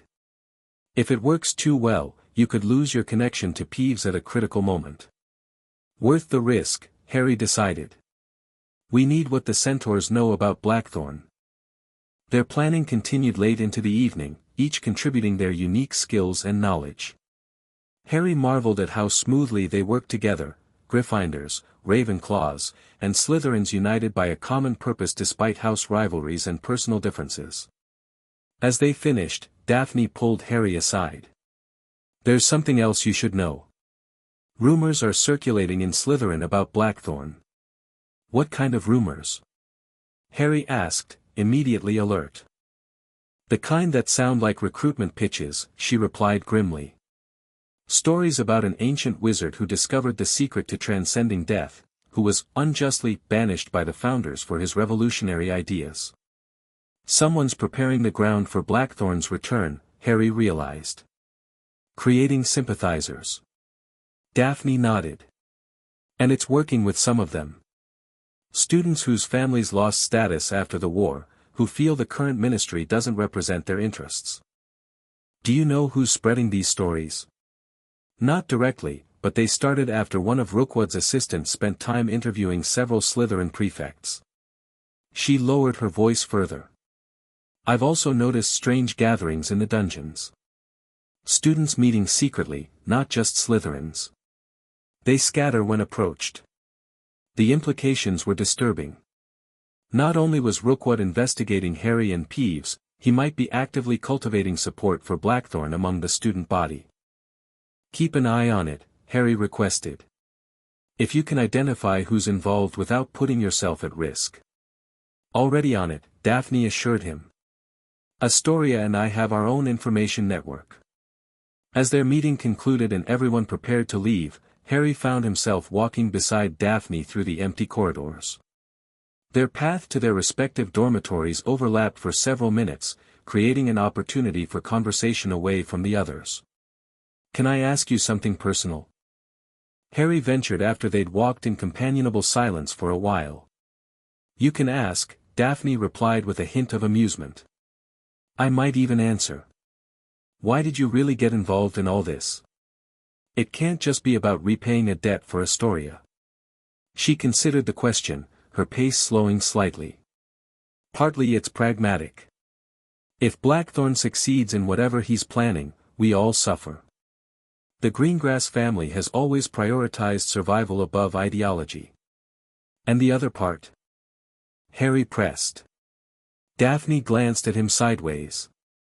Let's just say I've been watching you for years, Potter. Not in a creepy way, she added quickly, seeing his expression. More, evaluating. You've always been at the center of important events, whether you wanted to be or not. And unlike some, you actually try to do the right thing with your influence. That's surprisingly flattering, Harry admitted. Don't let it go to your head, she advised with a slight smile. But when you bound yourself to Peeves, I realized something significant was happening. Another paradigm shift in the magical world, with you at the center again. The smart move was to position myself nearby. So it's all strategy then? Harry couldn't help feeling slightly disappointed. Daphne stopped walking, turning to face him directly. In the dim corridor, her blue eyes seemed to catch what little light existed. Not entirely. I find I actually like working with you, Potter. You're less self-important than your legend would suggest. High praise indeed, he replied dryly, but returned her smile. Besides, she added more softly, someone needs to make sure the Gryffindor hero doesn't rush headlong into disaster without thinking through the consequences. And that's your job now, is it? Someone has to do it, she shrugged. Granger's brilliant but shares your reckless streak when pushed. Weasley follows your lead too easily. And Lovegood, while insightful, isn't exactly anchored in practical reality. Whereas you're all about the practical, Harry observed. Precisely. Her smile turned slightly mischievous. Though I admit, partnering with a chaos-bound wizard who talks to poltergeists is stretching my definition of practical. They reached the point where their paths diverged, Harry toward Gryffindor Tower, Daphne toward the dungeons. An awkward moment stretched between them, neither quite ready to end the conversation. Be careful tomorrow night, Daphne finally said. The centaurs are unpredictable, and Rookwood's people will be watching. You too, Harry replied. Especially if you're monitoring those secret meetings. Daphne nodded, then did something unexpected. She stepped forward and quickly kissed Harry's cheek. For luck, she explained, already stepping back. A practical Slytherin tradition. Before he could respond, she turned and walked briskly toward the dungeons, leaving Harry touching his cheek and wondering when exactly Daphne Greengrass had become someone whose opinion, and proximity, mattered to him so much. The next evening, everything was in place for their forest excursion. Ron's diversionary tactics were prepared, a combination of Weasley Wizard Wheez's products strategically placed throughout the castle to activate simultaneously. Hermione had fine-tuned the timing to coincide perfectly with the patrol shift change. Luna had calculated the exact moment the stars would align in the pattern they needed. Harry sat in the Gryffindor common room, outwardly calm as he played chess with Ron, but inwardly reviewing every detail of their plan. The spectral dampener sat in his pocket, its silver surface cool against his thigh through the fabric. Knight to e5, Ron commanded, continuing their game while speaking quietly. Everything set. Fred and George's latest invention, chaotic cacophony crackers, will create enough noise and spectacle to draw everyone's attention to the East Wing. And you're sure they won't be traced back to you? Harry asked as his bishop was predictably decimated. Untraceable activation charms, Ron assured him. Plus, I made sure to have a very public conversation with McGonagall about spending the evening working on my transfiguration essay in the library. Alibi established. Harry nodded appreciatively. You've gotten good at this cloak and dagger stuff. 7 years of friendship with you will do that, Ron grinned. Check, by the way. Harry glanced down at the board, seeing his king surrounded. I concede. You win again. You're distracted, Ron observed, resetting the pieces. Worried about tonight? Among other things, Harry admitted. Peeves has been acting strange all day. More erratic than usual, almost agitated. Could Rookwood's detection devices be affecting him? Possibly. Or. Harry lowered his voice further, it could be related to what the Baron told us about Peeves being created by Blackthorn originally. What if that connection is strengthening as Blackthorn gets closer to breaking through? Ron looked troubled by this possibility. All the more reason to talk to the centaurs then. Maybe they know how to protect Peeves from his creator's influence. Their conversation was interrupted by Hermione entering through the portrait hole, her expression tense. Change of plans, she said quietly, sitting beside them. Rookwood's team has doubled the patrols tonight. They've added spectral sensors at every known exit from the castle. How did they know? Ron asked, alarmed.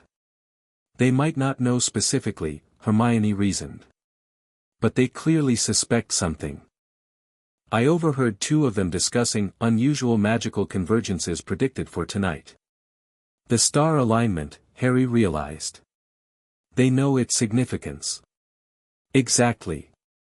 Which means our window just got a lot smaller, and our exit options more limited.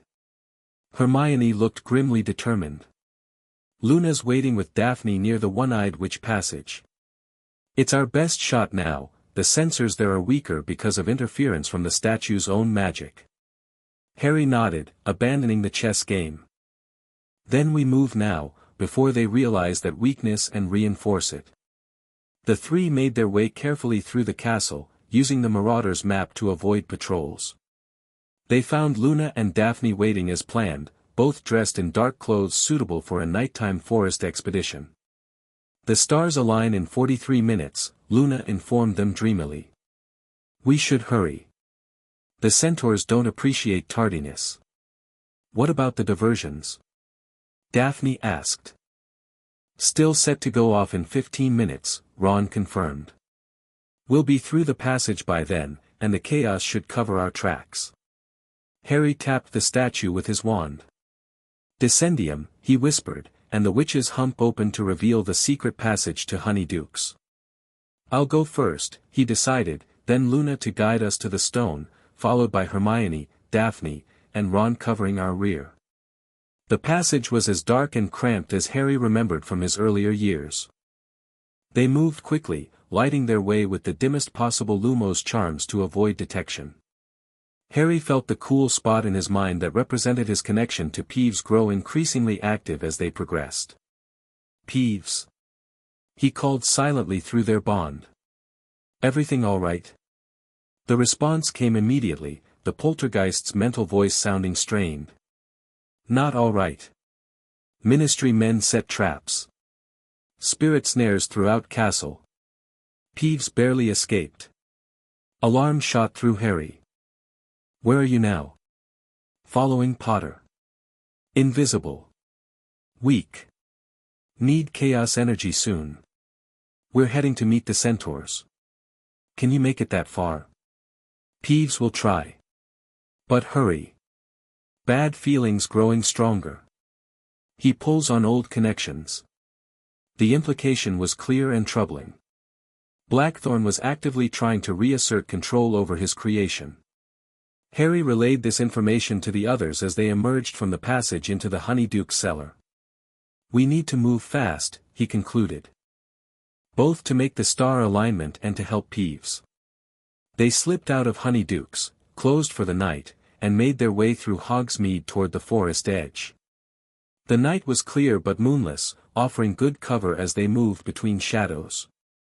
In the distance, they could see Hogwarts Castle silhouetted against the starry sky, certain windows blazing with light as Ron's diversions activated. Luna led them confidently into the forest, seemingly able to navigate the darkness with minimal light. This way, she whispered. The ancient stone lies at the heart of the oldest part of the forest. The deeper they went, the more primeval the forest became. Ancient trees towered overhead, their massive trunks wider than any Harry had seen before. The underbrush thinned, allowing easier passage but creating an eerie openness that made them feel exposed despite the darkness. We're being watched, Daphne murmured, her wand ready at her side. Yes, Luna agreed serenely. The centaurs have been tracking us since we entered the forest. It's quite polite of them, really.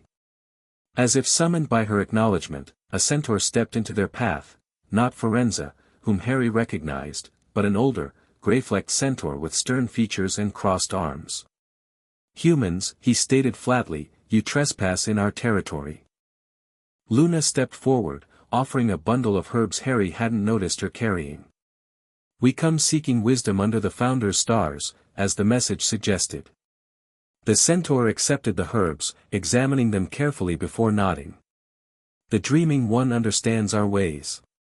He looked over the rest of the group, his gaze lingering on Harry. And you bring the chaos-bound wizard. We have been watching your binding with interest. Then you know why we've come, Harry said. We need information about Octavius Blackthorn and how the founders banished him. The centaur stamped a hoof, his expression grave. Follow. The elders will speak with you at the stone. He led them deeper into the forest, eventually bringing them to a massive clearing. At its center stood a monolithic stone at least 15 feet tall, covered in ancient carvings that seemed to shift in the starlight. Around it waited a circle of centaurs, their expressions solemn and watchful. Harry recognized Firenze among them, who offered a slight nod of acknowledgement but remained silent, deferring to the eldest centaur, a white-haired, ancient-looking being whose human torso bore intricate patterns painted in what looked like luminescent plant dye. The stars have brought you on the founding night, the elder centaur intoned.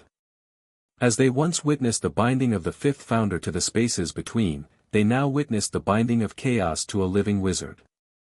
His penetrating gaze focused on Harry. Show us your bond. Harry hesitated, then reached for the connection to Peeves. It's safe now, he called silently. You can appear. Slowly, Peeves materialized beside Harry. The poltergeist looked weaker than usual, his colors muted and his form less defined. The centaurs murmured among themselves at the sight. The Creator's mark still stains him, the elder observed, pointing to a faint symbol visible on Peeves' forehead when he turned a certain way, a symbol Harry had never noticed before. Blackthorn's claim remains, competing with your blood oath. That's why we're here, Harry explained. Blackthorn is trying to return through the veil. He's already attacked students and consumed spirits. We need to know how to stop him permanently. The elder centaur moved to the monolith, placing his hand on one of the carvings. This stone was ancient when the founders came. It records what wizards try to forget. His fingers traced a pattern that began to glow softly. The banishment ritual used against Blackthorn was incomplete. The founders lacked a critical component, a willing anchor in the spaces between. What does that mean? Hermione asked, unable to contain her scholarly curiosity. To truly bind a being of Blackthorn's power requires symmetry, the elder explained. A living anchor in the physical world connected to a spiritual anchor in the between spaces. The founders created only half the binding, forcing Blackthorn into exile but not truly imprisoning him. Harry looked at Peeves, understanding dawning. That's why he created Peeves. To eventually serve as his anchor back to the physical world. Yes, the elder confirmed. But something unexpected happened. The chaos entity developed independence, free will. It became more than its creator intended. Peeves spun slowly in the air, unusually contemplative. Peeves remembers now. Fragments. Being made. Being bound. Breaking free when Blackthorn was banished. Your blood oath has reawakened these connections, the elder centaur continued, but it has also changed them. The poltergeist is now bound to you, not to its creator. This presents both danger and opportunity.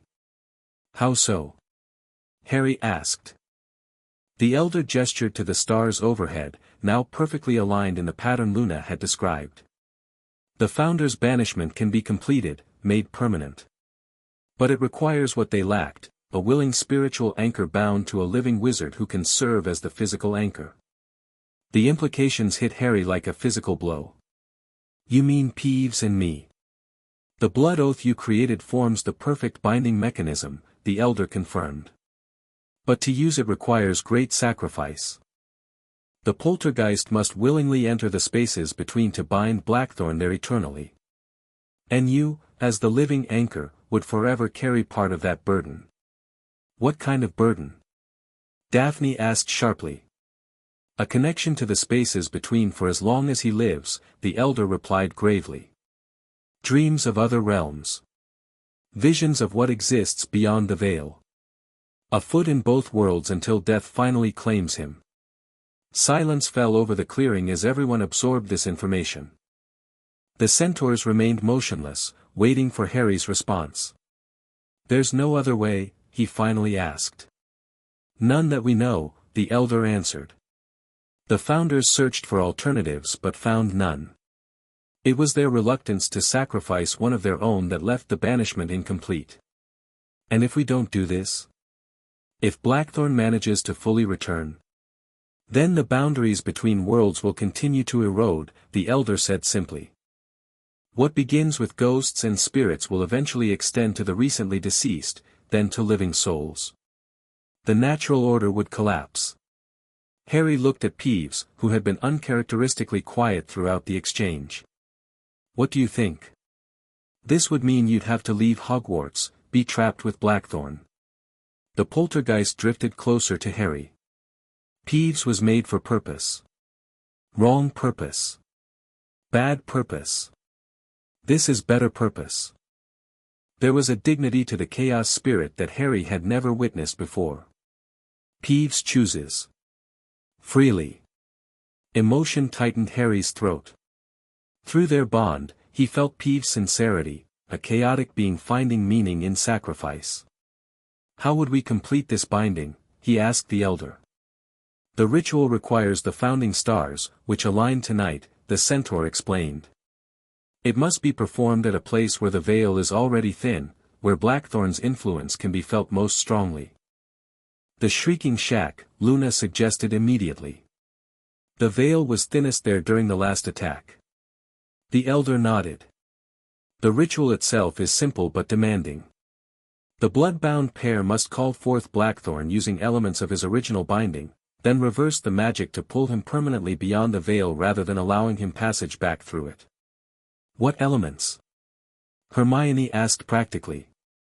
The original binding must have used specific magical components. Founder's blood freely given, the elder recited. Spirit freely bound. Earth from the castle foundations. Water from the Black Lake depths. Fire born of Phoenix. Air carried by eagle wing. Ron let out a low whistle. Not exactly items we can grab from the student cupboard. We have some of them, Harry realized. My blood carries Founder's magic through the school's protective enchantments. Peeves is the spirit freely bound. The lake and castle foundations are accessible. Phoenix fire and eagle air are more challenging, Hermione noted. Unless. Fawkes, Harry said suddenly. McGonagall told me he still returns to the castle occasionally.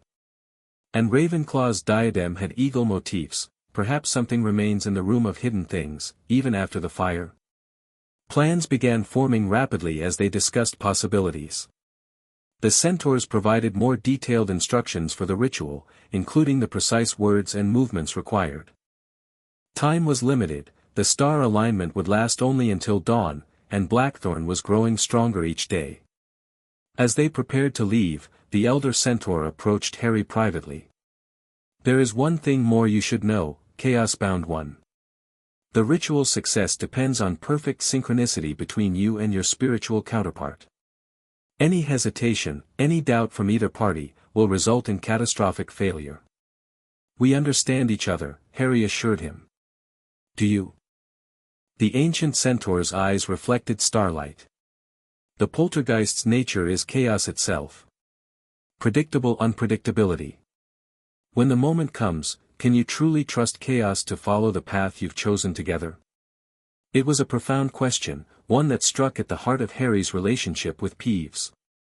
Could he truly trust a being of pure magical disorder to maintain focus during a complex ritual?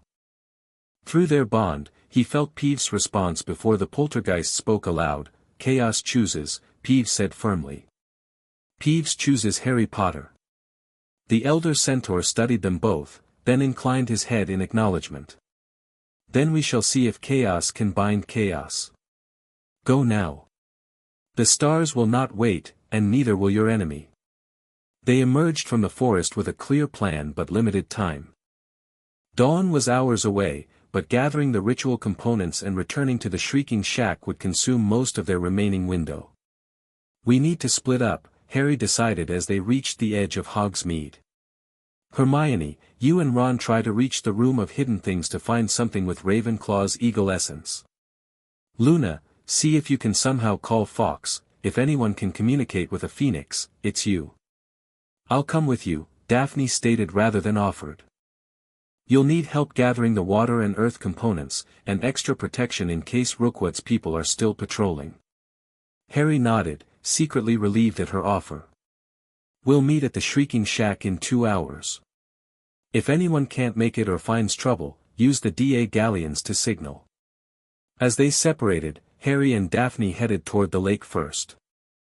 The silver disc of the spectral dampener helped mask their magical signatures as they moved carefully around Hogwarts grounds, avoiding the enhanced security patrols. Peeves drifted alongside them, occasionally disappearing to scout ahead but always returning to Harry's side. Through their bond, Harry could feel the poltergeist's determination mixed with an unusual melancholy.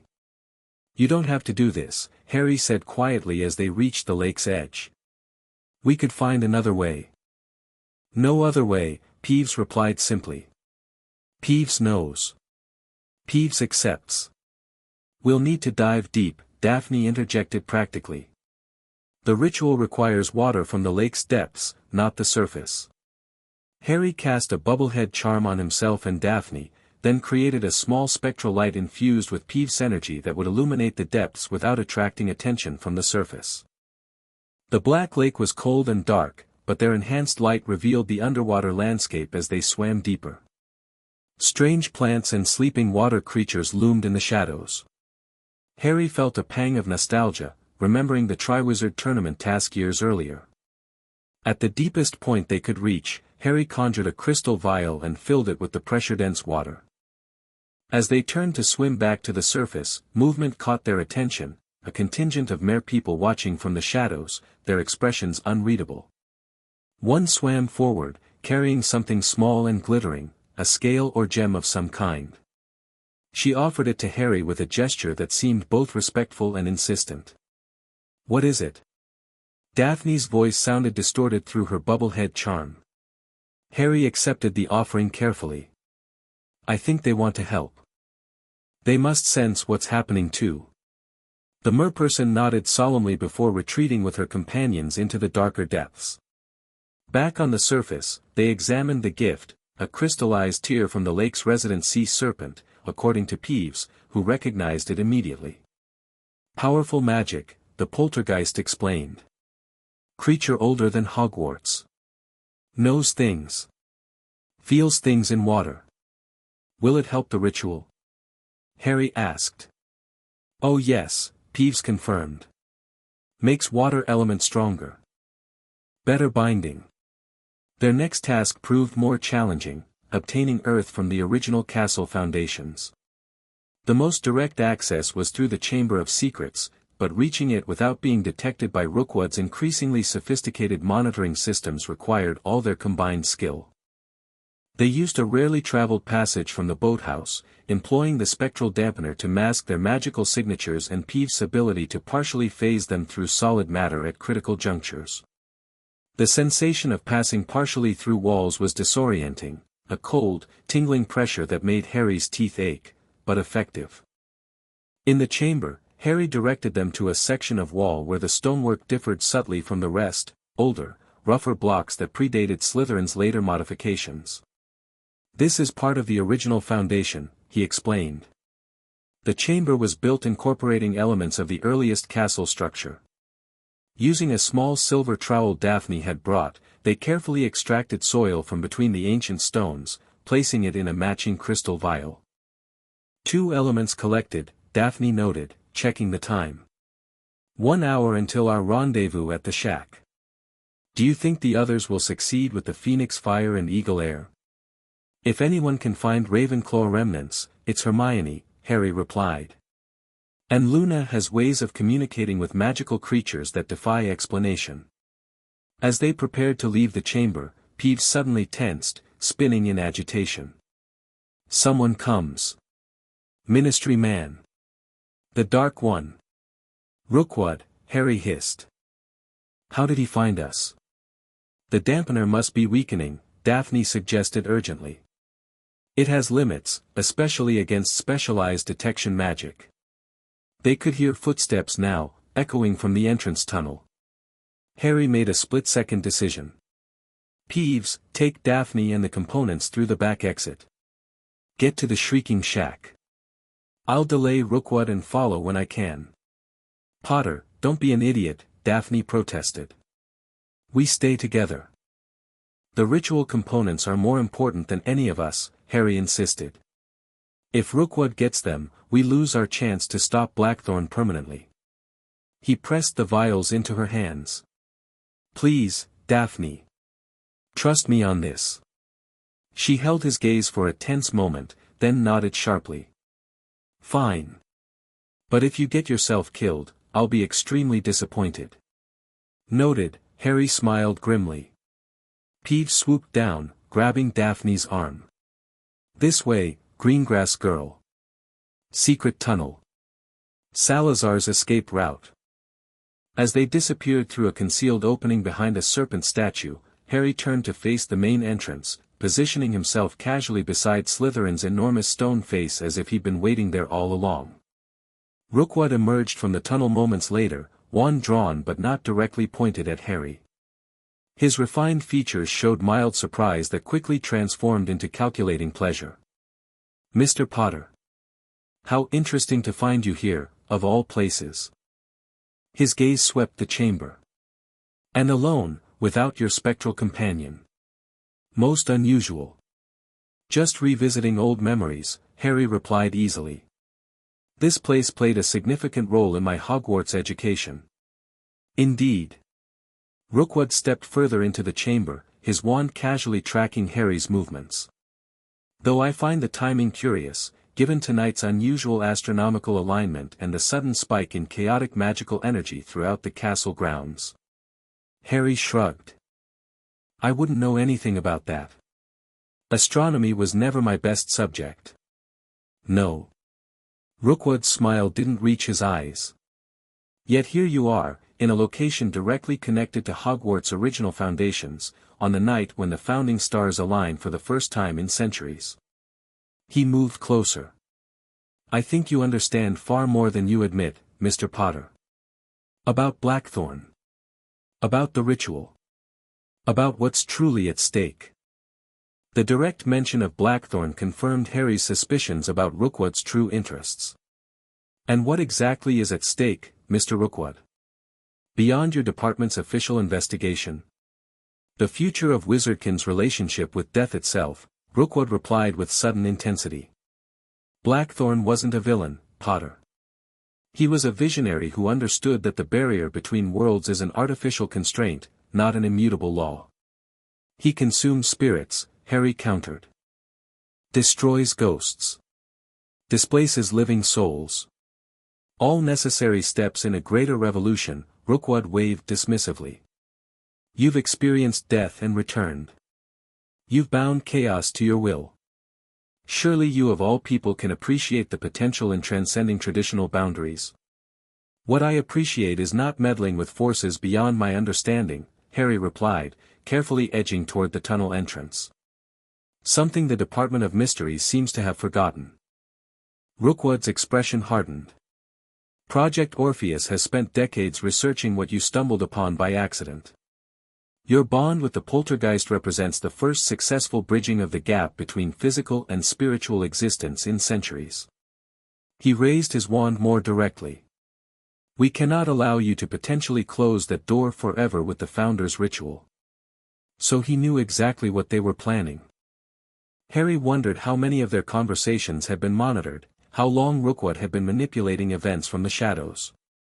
You're working for Blackthorn, Harry realized aloud. Or at least, you think you are.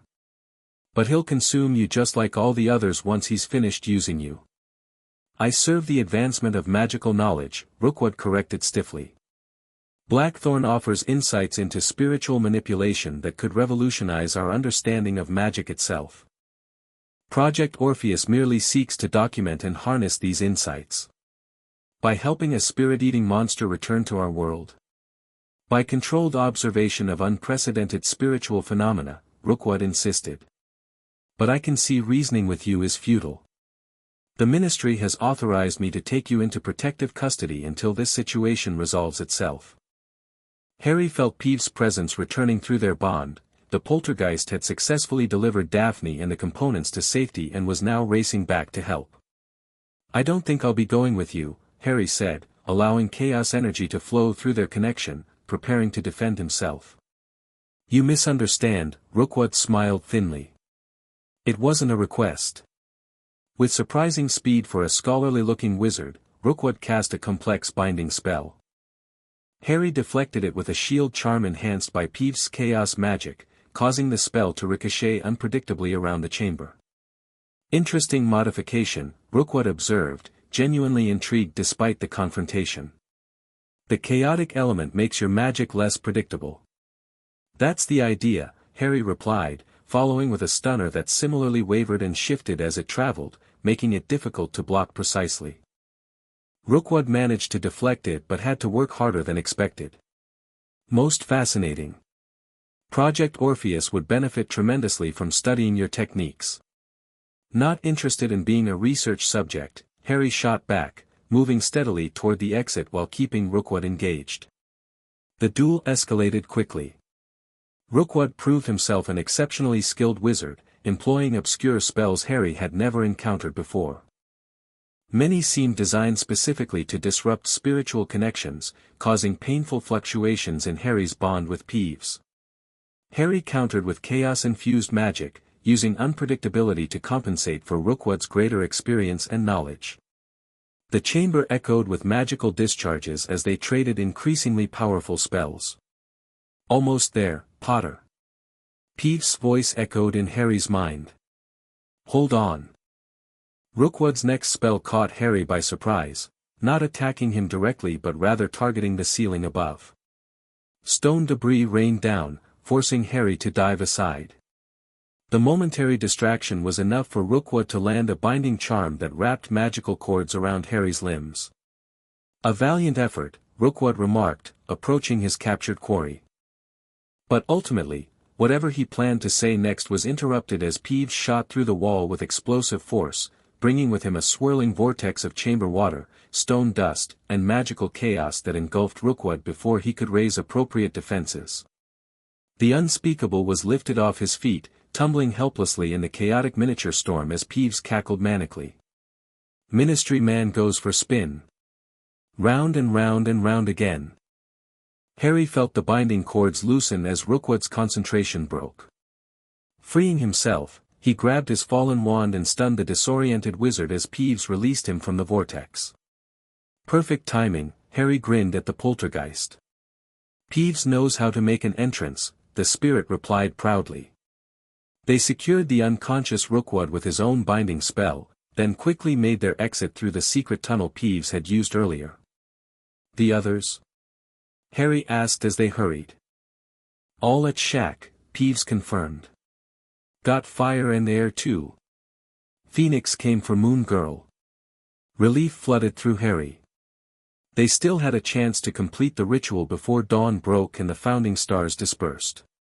But Rookwood's interference had cost them precious time, and Harry couldn't shake the feeling that they were racing towards something far more dangerous than even the centaurs had implied.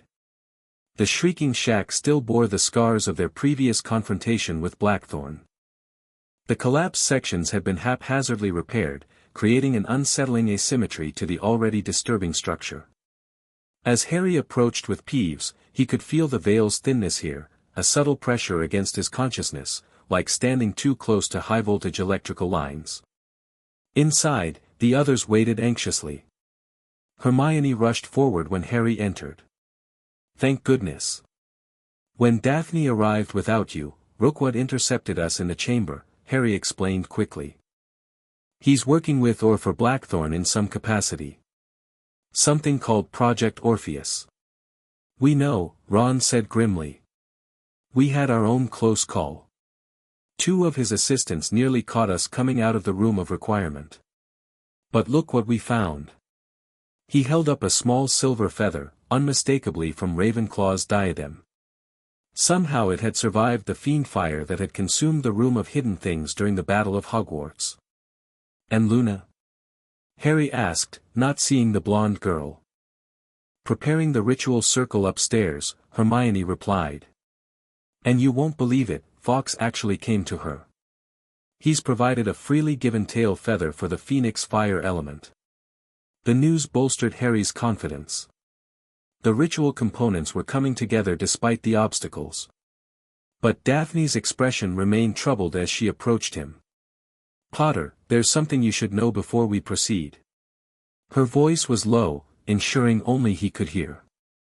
When Luna was setting up the ritual space, she found evidence that someone had been here recently, making preparations of their own. Blackthorn? Harry guessed. Or his followers, Daphne confirmed. The ritual circle was already partially drawn, but with significant differences from what the centaurs described. Luna thinks they were creating a modified version, one that would strengthen Blackthorn's return rather than prevent it. Harry absorbed this troubling information. Can we still use the space safely? Luna's reconsecrating it now, but we'll need to be vigilant. If there are hidden counters or traps within the existing magical framework. Her warning was interrupted by Luna's dreamy voice calling down from above. It's ready. And the stars are in perfect position now. We should begin. The upper room of the shrieking shack had been transformed. Luna had cleared the debris and drawn an intricate ritual circle using crushed moonstone and silver dust. At precise points around the circle, she had placed crystal bowls to hold each ritual element. The counterclockwise spiral represents the reversal of Blackthorn's original pathway, she explained as they entered. Instead of pulling him through the veil, we'll be pushing him permanently beyond it. Harry approached the circle carefully, feeling the magic already humming within the prepared space. Peeves hovered beside him, uncharacteristically solemn. Once we begin, we cannot stop, Hermione warned, consulting the notes they'd taken from the centaurs. The ritual creates a temporary thinning of the veil that must be resolved one way or another before the stars shift. And if we're interrupted? Ron asked, clearly thinking of Rookwood or his associates. Then the veil tears completely, Hermione replied grimly. Which is why we need guards. She looked meaningfully at Ron, Daphne, and Astoria. The three of you should secure the perimeter while Luna, Harry, and Peeves perform the ritual. I'll monitor the astronomical alignment and provide guidance. No one argued with her logical division of labor. As the others took up defensive positions at key points throughout the shack, Harry, Luna, and Peeves gathered around the ritual circle. We place the elements first, Luna directed, her usual dreaminess replaced by focused precision. Lake water in the west. Foundation earth in the north. Phoenix feather in the south. Eagle essence in the east. They positioned each component in its crystal bowl. As the last one, the phoenix feather, was placed, all four began to glow with an inner light, and the circle's silver lines brightened in response. Now for the blood, Luna continued. Freely given by one connected to the Founder's magic. Harry rolled up his sleeve, revealing the scar on his arm where Pettigrew had taken his blood years ago for Voldemort's resurrection. That unwilling sacrifice had connected him to powerful blood magic. This time, the sacrifice would be willing, purposeful. Using a small silver knife provided by the centaurs, Harry cut his palm, allowing blood to drip into a fifth crystal bowl at the center of the circle. The moment his blood touched the crystal, the entire ritual space pulsed with power, and the air grew noticeably thinner. The veil is responding, Hermione observed from just outside the circle, consulting an ancient astronomical chart. And the stars are perfectly aligned. Begin the invocation, Luna. Luna began to chant in a language Harry didn't recognize, older than Latin, with rhythms that seemed to resonate with the stones of the shack itself. As she spoke, the ritual elements began to transform. The water swirled into a miniature whirlpool within its bowl. The earth crumbled and reformed continuously. The phoenix feather smoldered without burning away. The eagle essence shimmered like heat distortion. Harry felt Peeves' anxiety through their bond. The poltergeist was fluctuating between visibility and invisibility, the strain of the ritual already affecting him.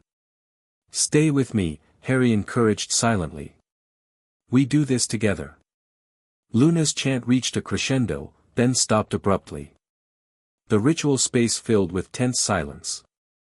"Now, Harry," she instructed. "Call him by name while Peeves creates the spiritual pathway." Harry stepped to the circle's edge, Peeves hovering directly across from him.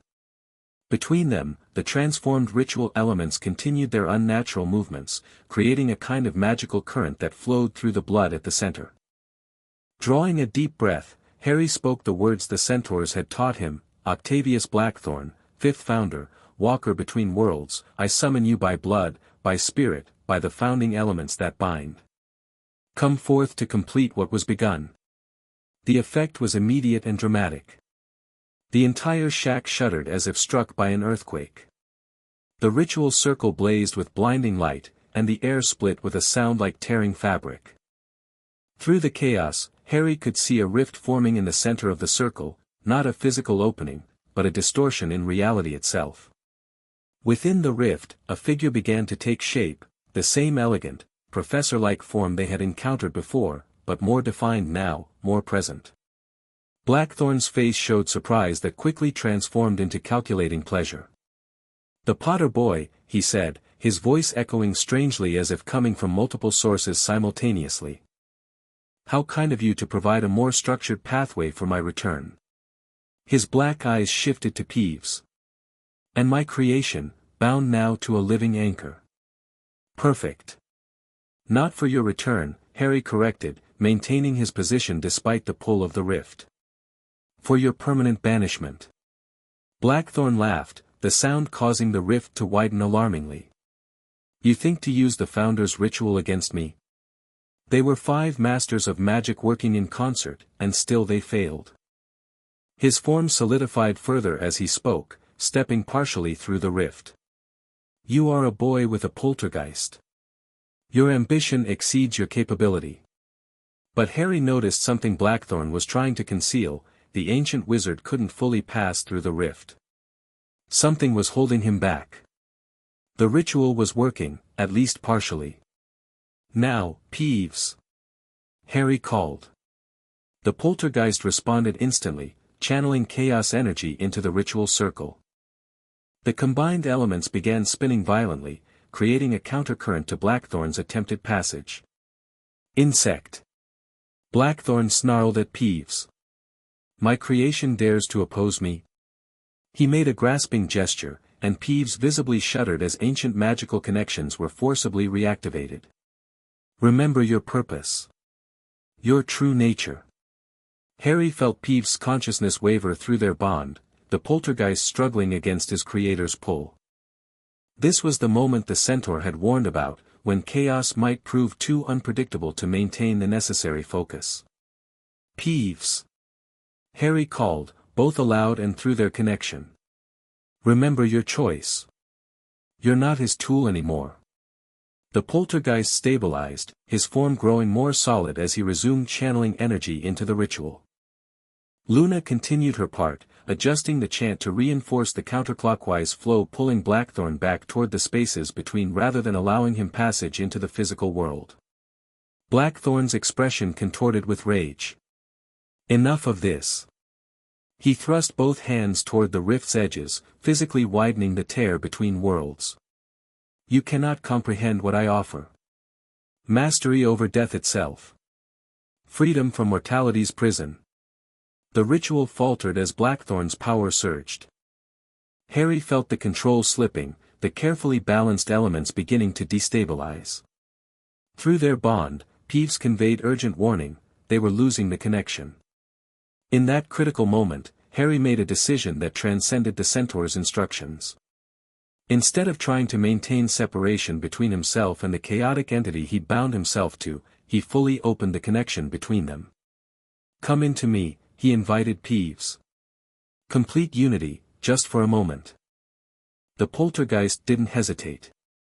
In a surge of chaotic energy, Peeves merged with Harry, not possession, but perfect synchronicity. The sensation was overwhelming. Harry's consciousness expanded exponentially, experiencing reality through both physical and spiritual perception simultaneously. Colors became sounds, emotions took physical form, and time itself seemed to stutter and flow in irregular patterns. "What is this?" Blackthorn demanded, sensing the shift in power dynamics. For the first time, uncertainty crossed his ancient features. Harry/Peeves stepped forward, speaking with a dual-layered voice that resonated with chaotic power. The completion of your binding, Blackthorn. Not as master returning, but as prisoner contained. They raised their hands in perfect unison, channeling combined human and poltergeist magic into the ritual elements. The water, earth, fire, and air components lifted from their bowls, swirling together with Harry's blood to form a spiraling vortex that surrounded Blackthorn. No, the ancient wizard roared, fighting against the pulling current. You cannot. I am Octavius Blackthorn, fifth founder of Hogwarts. Master of the veil between worlds. You are chaos that has forgotten its purpose, Harry/Peeves replied, their merged consciousness seeing the truth of Blackthorn's nature. And we are chaos that remembers its choice. Luna, recognizing what was happening, adapted her chant to support this unexpected development. Hermione, though clearly shocked by Harry's transformation, adjusted her astronomical calculations to channel the star's power through this new configuration. The vortex tightened around Blackthorn, pulling him back toward the rift despite his struggles. As he fought, Harry/Peeves saw the truth of what the ancient wizard had become, not just a corrupted human but a composite entity comprising all the spiritual essences he had consumed over centuries. Ghosts, poltergeists, forest spirits, and more, all trapped within his being, their stolen energy fueling his power. You would imprison them all with me. Blackthorn shouted, a desperate attempt to create doubt. All the spirits I've consumed. They'll be trapped between worlds forever. No, Harry/Peeves responded with certainty born of their combined perception. They'll be freed from you. With a final surge of chaotic magic, they completed the ritual. The vortex collapsed inward, enveloping Blackthorn completely and dragging him back through the rift. His scream of rage cut off abruptly as the tear in reality began to close, sealing him once more beyond the veil. But something unexpected happened in those final moments. Instead of Peeves being pulled through with Blackthorn as the centaurs had predicted, the spirits Blackthorn had consumed began to break free from his composite form. As they escaped, they created a buffer that allowed Peeves to remain on the physical side of the closing rift. The ritual circle flared with blinding light, then went dark as the rift sealed completely. The sudden silence was deafening after the chaotic noise that had filled the shack. Harry collapsed to his knees, the merged consciousness separating as Peeves manifested beside him. Both were severely drained, but alive and present in the physical world. You did it! Hermione exclaimed, rushing to Harry's side. But how? The centaurs said Peeves would have to go with him. The consumed spirits, Harry gasped, still adjusting to singular perception after experiencing the merged state. They created a buffer, took Peeves' place in the binding. Luna nodded serenely. Willing sacrifice. More powerful than forced imprisonment. They chose to hold Blackthorn so Peeves could stay. Peeves himself looked transformed, still recognizably the castle poltergeist, but somehow more defined, more present. The mark on his forehead that Blackthorn had placed was gone, replaced by a faint lightning-like scar that mirrored Harry's own. Peeves feels different, the poltergeist said, examining his more solid hands. Less pulled. More here. From below came the sounds of conflict, spellfire and shouted curses.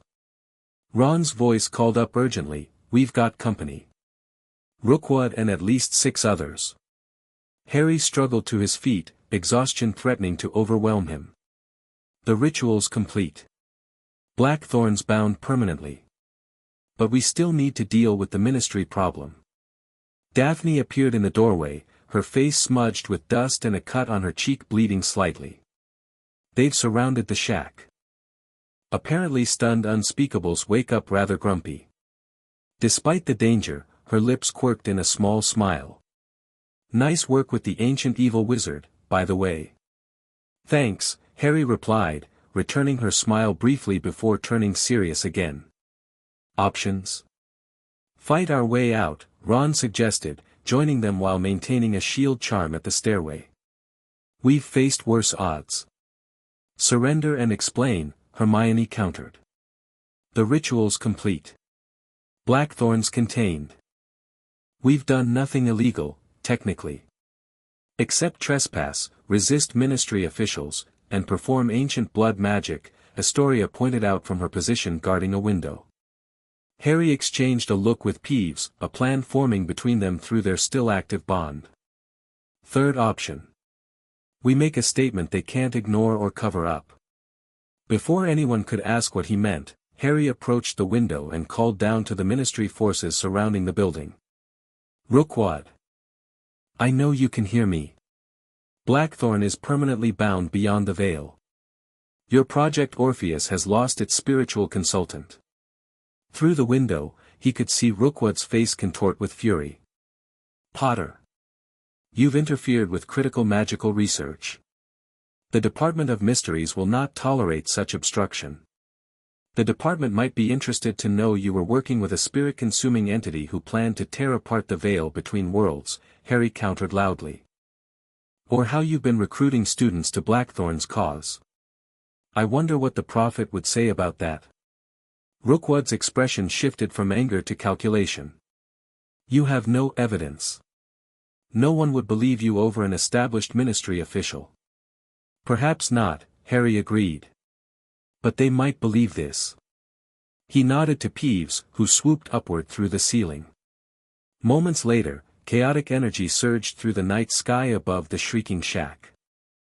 Multicolored lights formed images visible for miles, scenes from their confrontation with Blackthorn, Rookwood's admission of working with the ancient wizard, the ritual that had bound him.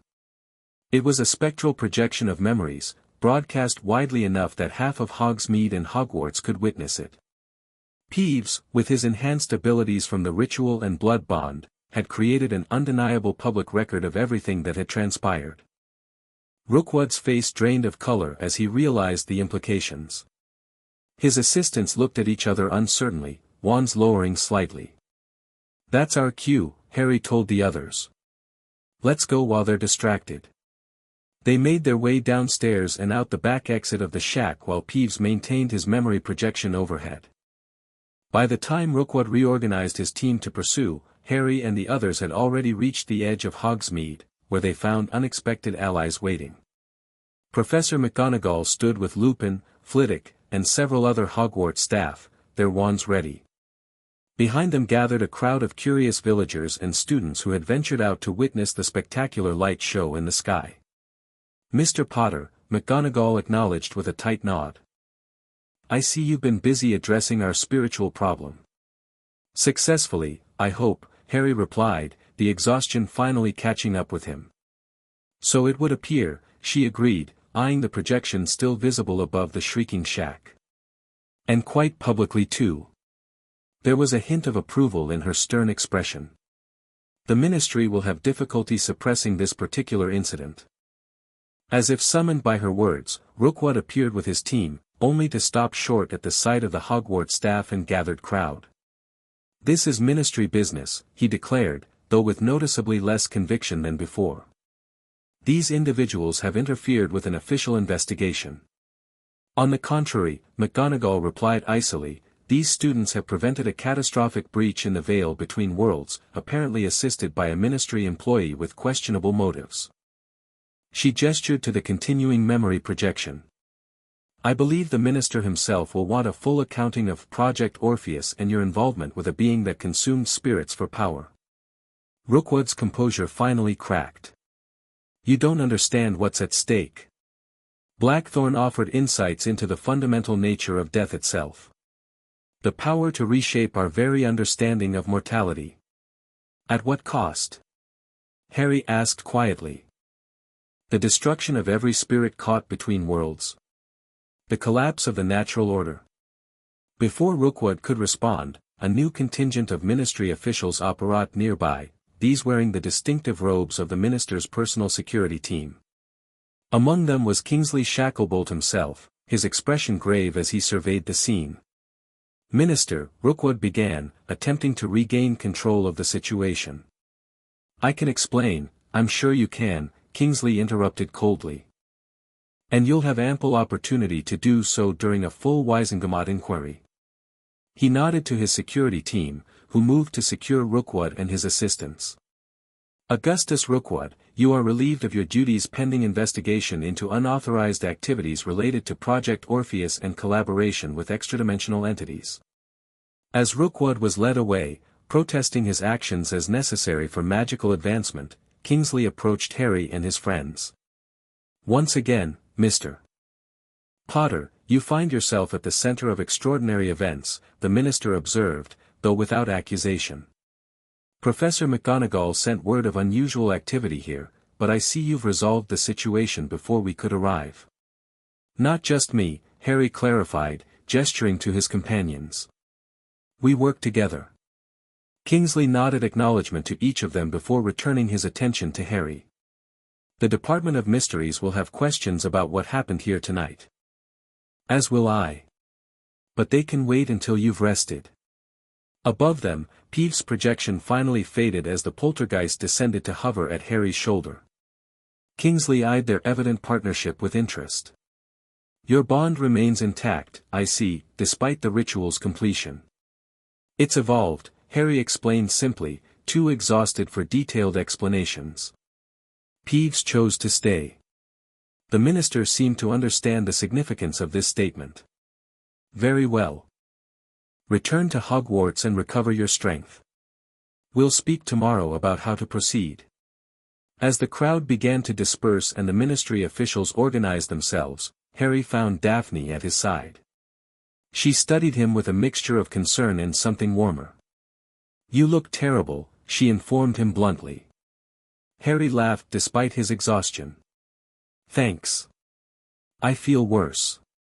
But you succeeded. Her voice softened slightly. You and Peeves.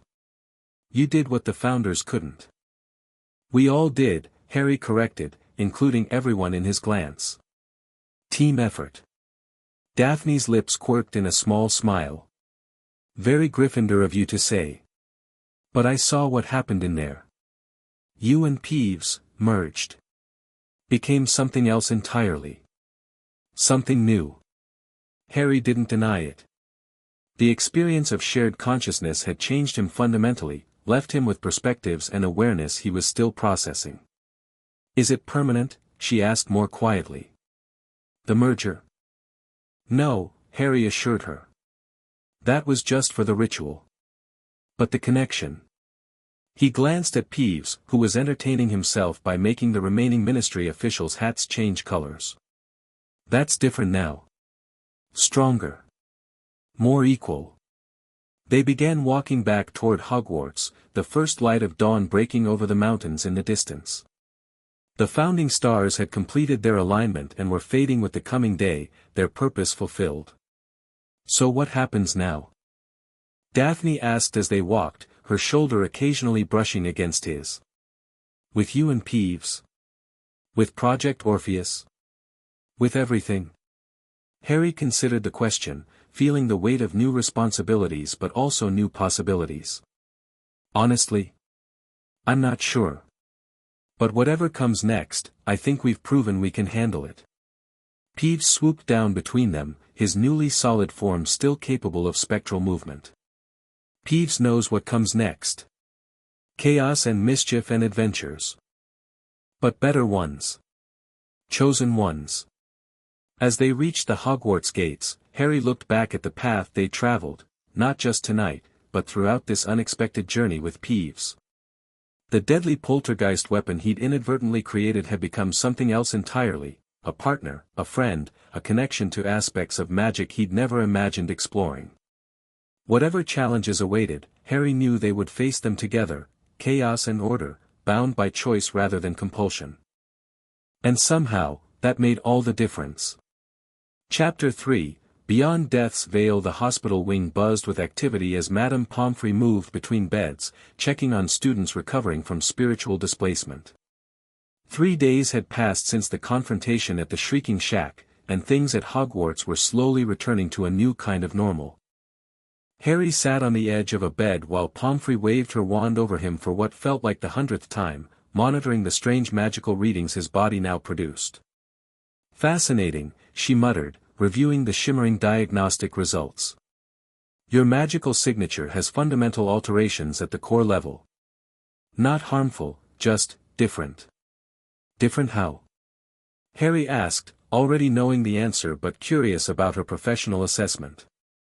It's as if your magic exists partially in another frequency. She adjusted her glasses, studying the readings more closely. Like tuning a wireless to pick up two stations simultaneously. I've never seen anything quite like it. Harry nodded, having felt the changes himself. Since merging with Peeves during the ritual, his perception had remained altered. He didn't see ghosts as others did. To him, they appeared almost solid, with colors and details invisible to normal vision. Magic itself had become visible in a way he struggled to describe, not just spells, but the ambient magic of Hogwarts, flowing through walls and floors like luminous currents. Am I cleared to leave yet? He asked, already knowing her answer. Absolutely not, Pomfrey replied predictably. The Department of Mysteries research team will be here this afternoon for another round of tests. More tests, Harry sighed. Don't they have enough readings already? Apparently not. Pomfrey's expression softened slightly. Though I must say, this team seems genuinely interested in understanding rather than controlling your condition. Minister Shacklebolt made an excellent choice in appointing Croker to lead the investigation after Rookwood's departure. That was diplomatic. Rookwood hadn't merely departed, he'd been arrested and publicly disgraced after Peeves' memory projection revealed his collaboration with Blackthorn.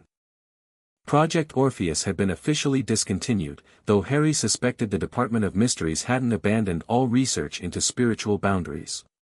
Any news about the affected students? Harry asked, glancing toward the curtained-off section where Astoria Greengrass and the others were recovering.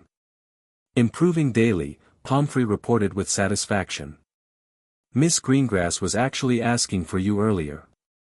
Said she had information you'd find interesting. Harry raised an eyebrow. Did she now? Mind if I? Pomfrey waved him off with a resigned gesture. Go. 5 minutes only. And don't get her excited, her spiritual reconnection is still stabilizing. Harry slipped past the curtains to find Astoria sitting up in bed, looking considerably healthier than the last time he'd seen her. Her complexion had lost that bluish tinge, and her eyes were alert and focused. Potter, she greeted with a small smile that reminded him of her sister. About time you visited. Been a bit occupied, he replied, taking the chair beside her bed. Pomfrey says you wanted to tell me something. Astoria glanced around to ensure they weren't overheard, then leaned forward. Since my experience. I've been having dreams. Not nightmares, exactly. More like visions. I can see things happening in other places. Harry's interest sharpened. What kind of things? Meetings. Conversations. People who worked with Rookwood, planning something. Her expression grew troubled. They're not giving up, Harry. Blackthorn might be contained, but his followers believe they can still use his research to break the barriers between worlds. Do you recognize any of them? Locations? She nodded. One's definitely a ministry official, Department of International Magical Cooperation. And they meet in a place with a black marble floor and silver sconces shaped like serpents. The Rowell family estate, came Daphne's voice as she slipped through the curtains. Sorry to interrupt, but I've been trying to place that description for days. Harry felt that now familiar lightness in his chest at Daphne's appearance. Since the ritual, they'd had precious little time alone together, both caught up in the aftermath of their adventure. Rowell? Harry asked. As in Thorfinn Rowell, the Death Eater? His younger brother, Cassius, Daphne clarified. Kept his hands clean during the war but shares many of the same, ideological leanings. She perched on the edge of Astoria's bed. The question is, what do we do with this information? Take it to Kingsley, Harry suggested immediately. Astoria shook her head. We can't. Not yet. These visions aren't admissible evidence, and Cassius Rowell has powerful friends. Without proof, it's just the hallucinations of a recovering student. She's right, Daphne agreed. We need something concrete before approaching the ministry. Especially with Croker's team already scrutinizing everything we do. Harry considered this, absently rubbing the spot on his chest where the connection to Peeves felt strongest. The poltergeist was currently elsewhere in the castle, giving tours of secret passages to first years, if the feelings coming through their bond were any indication. Then we get proof, he decided. But carefully. No rushing in this time. Daphne's lips quirked. Look who's advocating caution. The ritual really did change you. Speaking of change, Astoria interjected, studying Harry intently, your aura is different now. I can see threads of spectral energy woven through it. Fascinating. Before Harry could respond to this observation, the curtains parted again to admit Hermione, looking harried but determined. There you are, she said, dropping a stack of parchment on Astoria's bedside table. I've finished compiling everything the library has on spiritual displacement and its after-effects. You were right about the potential for enhanced perception. She turned to Harry. And you need to come with me right now. Croker's team arrived early, and they've brought someone you'll want to see. Who? Harry asked, standing reluctantly. Hermione's expression was unreadable. The Bloody Baron. Or what's left of him. The classroom requisitioned by the Department of Mysteries team had been transformed into a research laboratory. Strange silver instruments hummed and whirred, measuring magical emanations. Parchment charts covered the walls, mapping spectral energies throughout the castle. In the center, confined within a softly glowing containment field, floated the Bloody Baron, but not as Harry had ever seen him before. The ghost's form had changed dramatically. His usual solid-appearing spectral body had become transparent in places, revealing a complex internal structure of magical energies. The chains he normally wore had multiplied, wrapping around him in constricting patterns that seemed to cause him pain. What happened to him? Harry demanded as he entered. Saul Croker, the gray-haired head unspeakable who had replaced Rookwood, turned from his instruments. Unlike his predecessor, Croker's face showed genuine concern rather than calculating interest. That's what we're trying to determine, Mr. Potter. The Baron appeared like this shortly after your ritual at the Shrieking Shack. Initially, we suspected damage from the spiritual backlash, but it's proven more complex. Harry approached the containment field, studying the Baron with his enhanced perception. What he saw disturbed him deeply. The ghost's essence wasn't merely damaged, it was being actively consumed by something that had attached itself to his spectral form. It's Blackthorn, Harry realized aloud. A piece of him. Still connected to the Baron from when he first consumed part of his essence centuries ago. The Baron's hollow eyes fixed on Harry. Perceptive, Potter, he rasped, his voice weaker than before. The binding ritual disturbed old connections. What was dormant now awakens.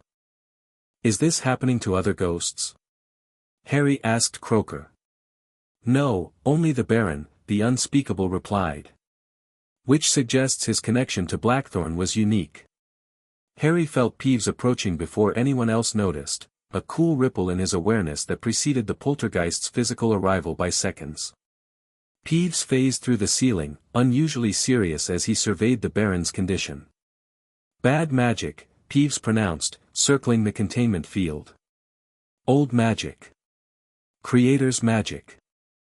You can sense Blackthorn's influence? Croker asked, fascinated. Peeves was made by him, the poltergeist replied simply. Knows his magical taste. Like, bitter lemons and grave dirt. Harry stepped closer to the containment field, focusing on the magical currents flowing through the Baron's form. With his enhanced perception, he could track the invasive energy to its source, a hook-like construct embedded in the ghost's core. It's an anchor point, he realized. Blackthorn left pieces of himself in both the Baron and Peeves. Fail-safes. If that's true, Hermione interjected, having followed Harry into the room, then when you bound Blackthorn beyond the veil, these connections became active channels. Trying to pull him back through, Harry concluded grimly. Or at least preserve his influence in our world. The Baron rattled his chains in agitation. I feel him, pulling. Consuming what remains of my essence. Soon nothing will remain but a shell animated by his will.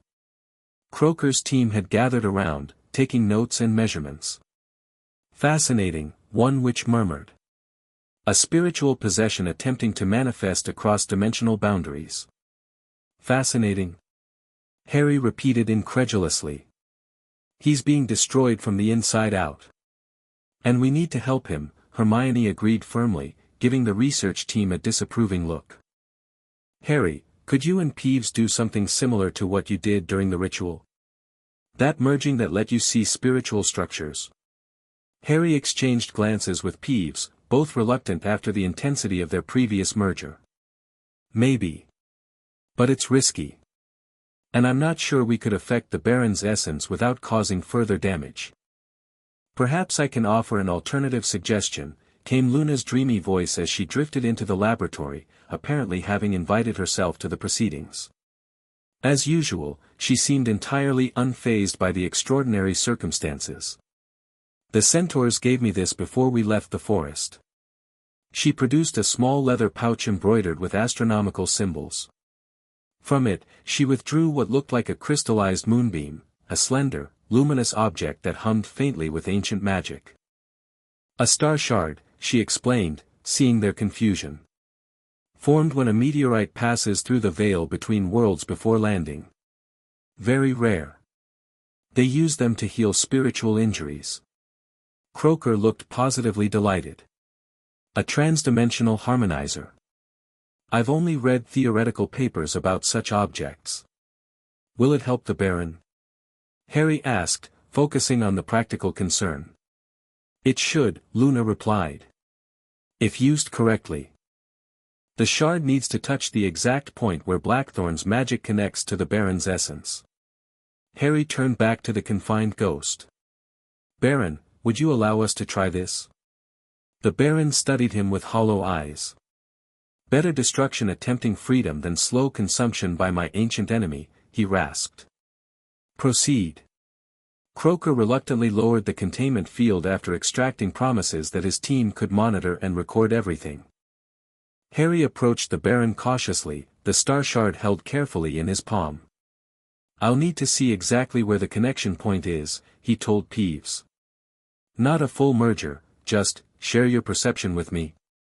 The poltergeist nodded, placing a semi-solid hand on Harry's shoulder.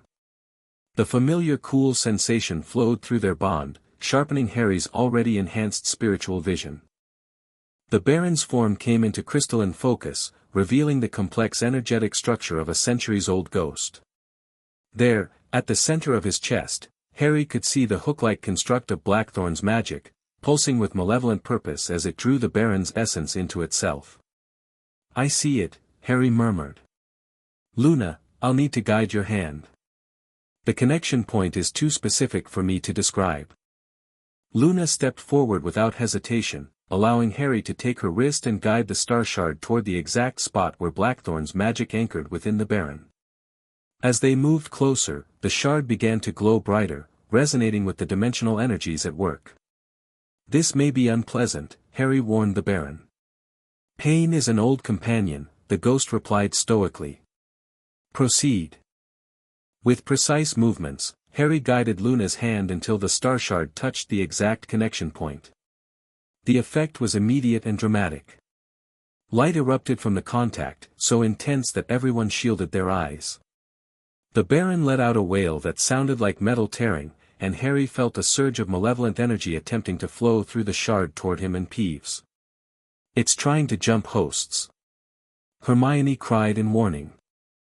Harry instinctively strengthened his bond with Peeves, creating a chaotic shield around their shared connection that the invasive magic couldn't penetrate. Together, they pushed back against Blackthorn's influence, forcing it away from the star shard and back toward the veil. For several tense moments, the struggle continued, light pulsing, energies clashing, the Baron's form fluctuating wildly between states of cohesion and dissolution. Then, with a sound like glass shattering, the hook-like construct broke away from the ghost's essence. The star shard absorbed the freed fragment of Blackthorn's magic, its crystalline structure darkening as it contained the malevolent energy. Luna quickly returned it to the leather pouch, which she sealed with a whispered word in a language Harry didn't recognize. The Baron collapsed to the floor, his form briefly losing cohesion before stabilizing in a more familiar configuration. The unnatural chains had vanished, leaving only his original spiritual bindings. It worked, Hermione breathed, staring at the recovering ghost. Partially, the Baron corrected, rising slowly. The direct connection is severed, but I can still feel echoes. Blackthorn's influence was too deeply integrated with my essence to remove completely without destroying me. But you're free of his active control? Harry pressed. Yes. For the first time in Harry's memory, the Baron's grim face showed something approaching relief. I am myself again, at least. Croker's team had been frantically recording everything, their instruments spinning and whirring. The head unspeakable himself approached Harry with newfound respect. Remarkable work, Mr. Potter. You've demonstrated spiritual manipulation techniques we've only theorized about. He gestured to his team's readings. With your permission, we'd like to conduct follow-up studies on your perceptual abilities and connection to the poltergeist. More tests. Harry sighed. For beneficial purposes, Croker assured him. Rookwood's approach was fundamentally flawed, attempting to control spiritual entities rather than cooperate with them. Your bond with Peeves represents a new paradigm that could revolutionize our understanding. Harry exchanged glances with Peeves, who performed a lazy somersault in the air. We'll consider it, he replied diplomatically.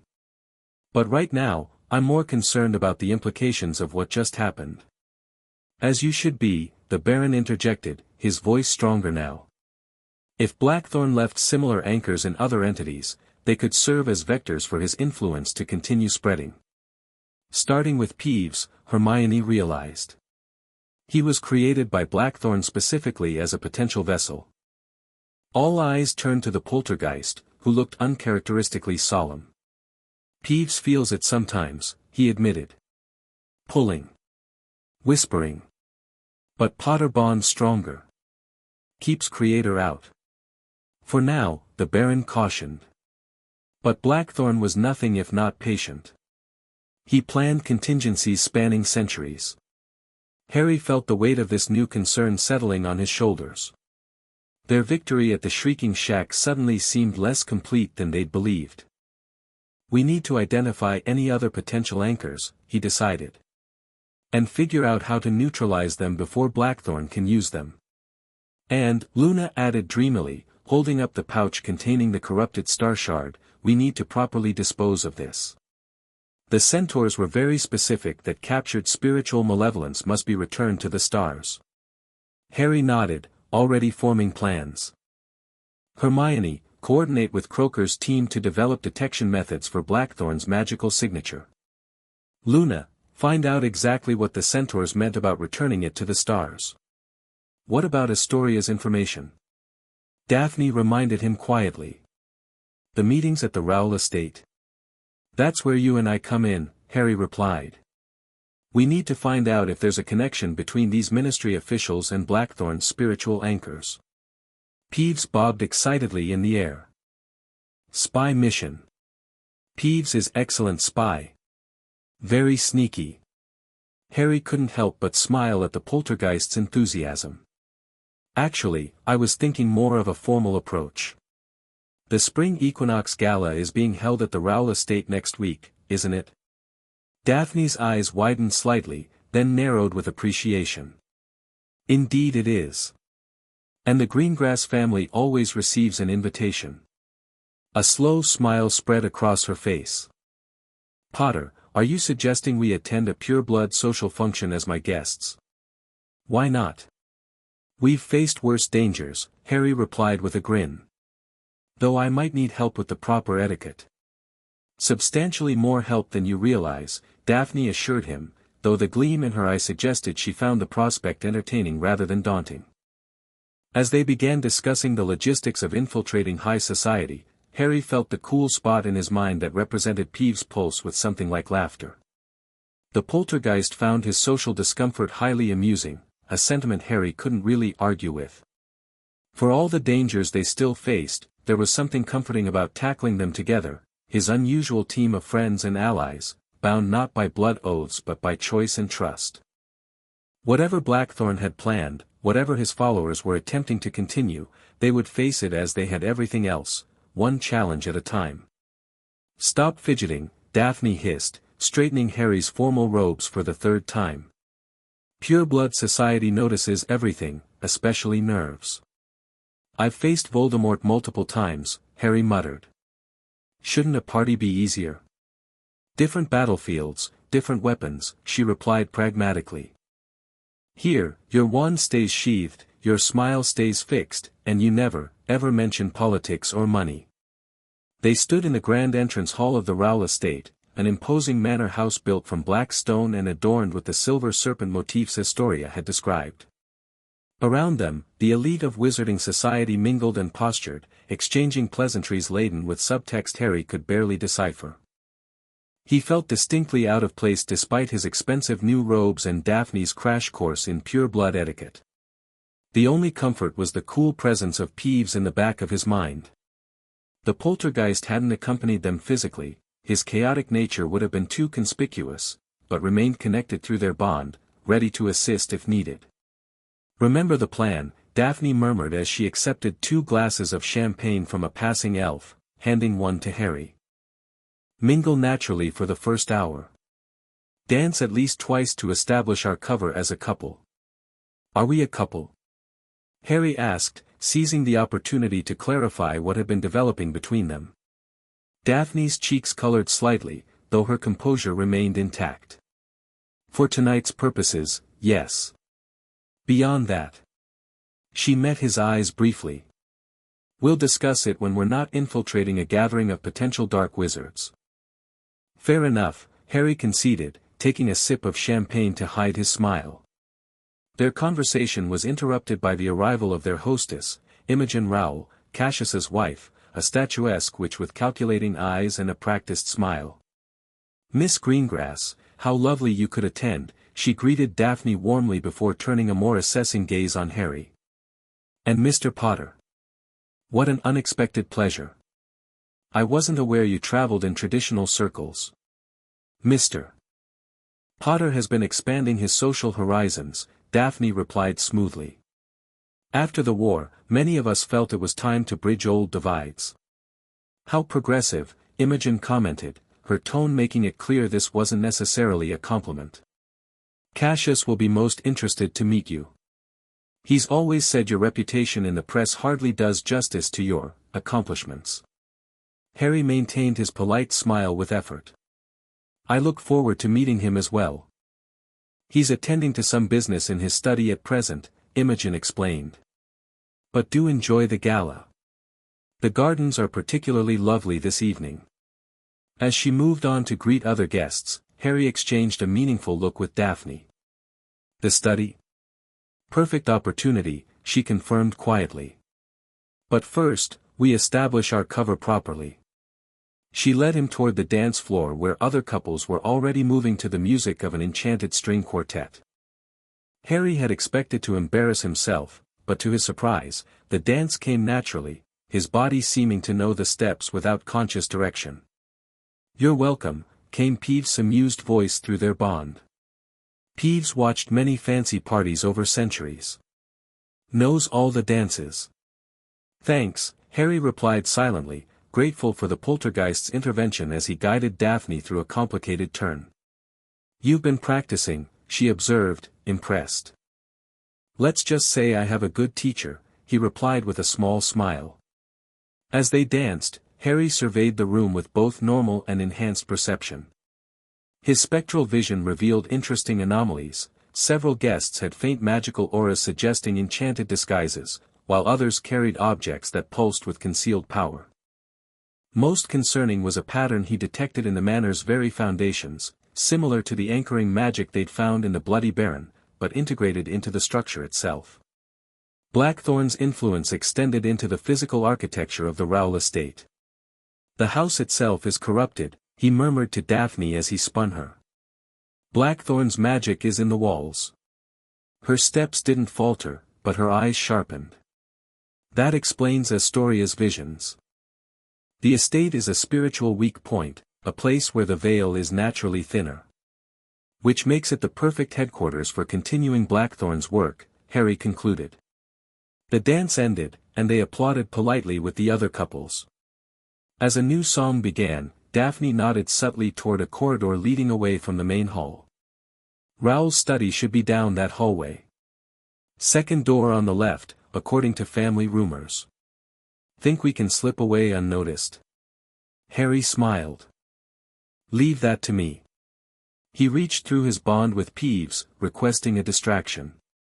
The poltergeist, though physically absent, could still influence objects from a distance through their connection.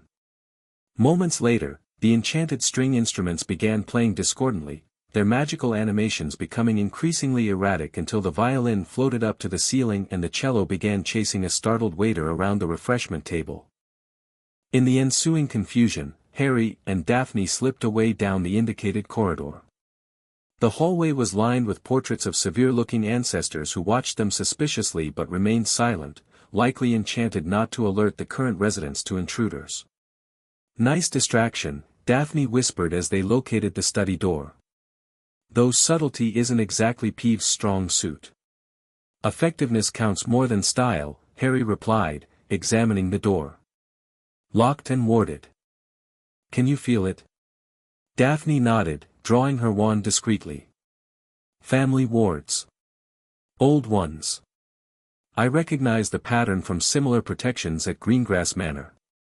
She traced a complex pattern in the air, murmuring under her breath. "There, that should give us about 5 minutes before the system registers our intrusion." The lock clicked open, and they slipped inside, closing the door quietly behind them. The study was opulent but tasteful, leather-bound books lining the walls, a massive desk of polished ebony dominating the center, and various magical artifacts displayed in glass cases. "Check the desk," Daphne suggested. "I'll examine the bookshelves." Harry approached the desk, immediately noticing the organization system, too perfect, too precise for natural use. "There's a concealment charm here," he observed.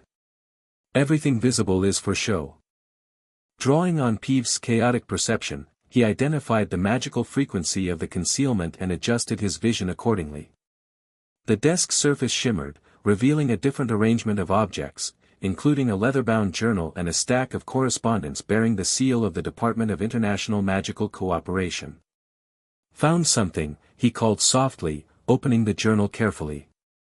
The pages contain detailed notes on spiritual manifestations, veil-thinning points throughout Britain, and experiments in contacting entities beyond the veil. Most disturbing were diagrams of what appeared to be human subjects connected to spectral entities through magical conduits, early attempts to recreate Harry's bond with Peeves, but with much less benevolent intentions. "They're using living anchors to pull something through from the other side," he realized, studying the diagrams. "Not Blackthorn himself, they know he's bound too thoroughly now. But something connected to him." Daphne joined him, holding an ancient tome she'd retrieved from a hidden compartment in the bookshelf. "I think I know what they're trying to access," she said grimly, opening the book to a marked page. "The Council of Whispers." The illustration showed a ghostly conclave of hooded figures surrounding a central entity that appeared to be composed of multiple overlapping spirits. According to this, the Council exists in the spaces between worlds, entities that were neither living nor dead to begin with, but formed from the collective consciousness of multiple souls. Daphne scanned the text quickly. Blackthorn supposedly made contact with them centuries ago. They provided the knowledge he used to transcend normal spiritual boundaries. And now his followers want to establish their own connection, Harry concluded. Using living anchors like me, but without the willing partnership element. Exactly. Forced binding rather than mutual agreement. Daphne's expression darkened as she turned the page. And look who's coordinating the effort. The page showed a magical photograph of several wizards in a ritual circle. Harry recognized Cassius Rowell immediately, but it was the man beside him that caused his breath to catch. Pius Thickness, former Minister for Magic during Voldemort's takeover, now supposedly reformed and serving as head of International Magical Cooperation. I thought he was cleared of willful collaboration, Harry said, studying the image. Claimed to be under Imperius the whole time. Convenient excuse, Daphne replied cynically. And useful for retaining power after the war. But this suggests his involvement went deeper than anyone realized. A soft chime from Daphne's wand alerted them that their time was running out.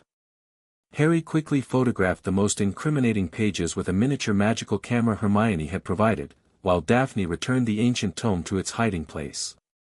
They had just finished restoring everything to its original position when the study door opened. Harry barely had time to pull Daphne behind the large curtains before Cassius Rowell entered, accompanied by another wizard whose voice Harry recognized with a chill. The preparations are nearly complete, Thickness was saying. The department remains oblivious to our activities. They're too focused on Potter and his poltergeist to notice the real work happening under their noses. Speaking of Potter, Rowell replied, his presence here tonight is concerning. The Greengrass girl has always been politically neutral, but bringing him into our circle seems provocative. Or opportunistic, Thickness suggested. The Greengrass family has always prioritized advantageous connections. Perhaps she sees Potter as the ascending power after his recent exploits. Harry felt Daphne stiffen beside him. Through the gap in the curtains, he could see Rowell seating himself behind the desk, waving his wand to reveal the hidden contents they'd just been examining. Regardless, we proceed as planned, Rowell decided. The spring equinox provides the perfect astronomical alignment for the ritual. The anchor subjects are prepared, and the connection points have been established at the 7 locations. And Potter? Thickness asked. A complication, but potentially useful. His bond with the poltergeist demonstrates the principle we're attempting to replicate. If we could study it more directly. Rowell trailed off suggestively. The department has tried. Croker's team guards him jealously, seeing the bond as some great scientific breakthrough rather than the key to power it truly represents. Thickness sounded frustrated. But perhaps we could arrange a more private consultation. Harry felt a surge of protective anger from Peeves through their bond, accompanied by a warning sensation. More coming. Many footsteps. Sure enough, the study door opened again to admit several more wizards. Their escape route was cut off, and discovery seemed inevitable as the new arrivals spread throughout the room. Help, Harry called silently to Peeves. We need a bigger distraction. The response came immediately, a surge of chaotic energy flowing through their bond. Harry channeled it carefully, focusing on creating a specific effect rather than random disruption. The temperature in the study plummeted suddenly, frost forming on the windows and mirrors. The lights flickered and dimmed.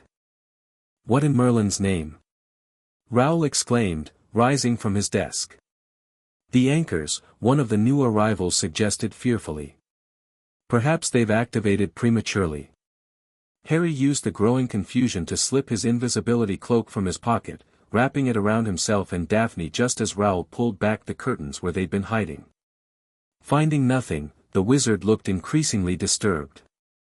Check the anchor points, he commanded. All of them. If the connection is manifesting already, we need to control it. As the assembled wizards hurried from the study, Harry and Daphne remained perfectly still under the cloak until they were alone. That was too close, Daphne whispered once the door closed. We need to get out of here. Not yet, Harry replied. They mentioned anchor points throughout the study. We need to find them before leaving. With his enhanced perception, Harry scanned the room carefully. There, in each corner, nearly invisible to normal sight, small silver devices pulsed with spiritual energy. They resembled miniature versions of the Department of Mystery's veil, each containing a swirling mist of spectral essence. They're collecting spirit fragments, he realized, examining one more closely without touching it. Building a composite entity like Blackthorn became, but purposefully this time. Can we disable them? Daphne asked. Harry considered the delicate magical construction. Not without alerting everyone. But we can tag them for tracking. He drew his wand, casting a subtly modified trace charm Hermione had developed, undetectable but persistent, allowing them to monitor the devices remotely. Once all 4 anchors were tagged, they slipped out of the study and made their way back to the main gala, timing their reappearance to coincide with the resolution of Peeves' musical distraction. There you are, Imogen Rowell said as they rejoined the party, her smile not reaching her eyes. We had a small issue with the entertainment. I do hope you weren't alarmed. Not at all, Daphne replied smoothly. We were admiring your remarkable collection of enchanted portraits in the East Gallery. The Rowell ancestors are quite expressive. A family trait, Imogen acknowledged. Do continue enjoying yourselves. I believe the midnight toast will begin shortly. As she moved away, Harry leaned close to Daphne. We should leave before the toast. I have a feeling it might involve more than champagne. Daphne nodded subtly. Agreed. Let me make our excuses, a sudden headache should suffice. Their departure was accomplished with minimal fuss, though Harry noted several calculating gazes following them as they left. Once safely beyond the manor's boundaries, they apparat to their predetermined meeting point, a secure room at the 3 broomsticks that Hermione had prepared with privacy wards. The others were waiting anxiously. Ron, Hermione, Luna, and Astoria looked up expectantly as they appeared. Well? Hermione demanded. Did you find anything? More than we expected, Harry confirmed, removing the magical camera from his pocket. They're attempting to contact something called the Council of Whispers using forced anchor bonds. And they're led by Pious Thickness, Daphne added, helping herself to a much-needed glass of water. Apparently his reform after the war was less genuine than advertised. As Harry explained everything they'd discovered, Hermione's expression grew increasingly troubled. The timing concerns me most, she said when he finished. The spring equinox is tomorrow night. If they've already prepared their anchor subjects. They called them the 7, Harry recalled. And mentioned 7 locations. Luna's dreamy eyes suddenly focused with unusual intensity.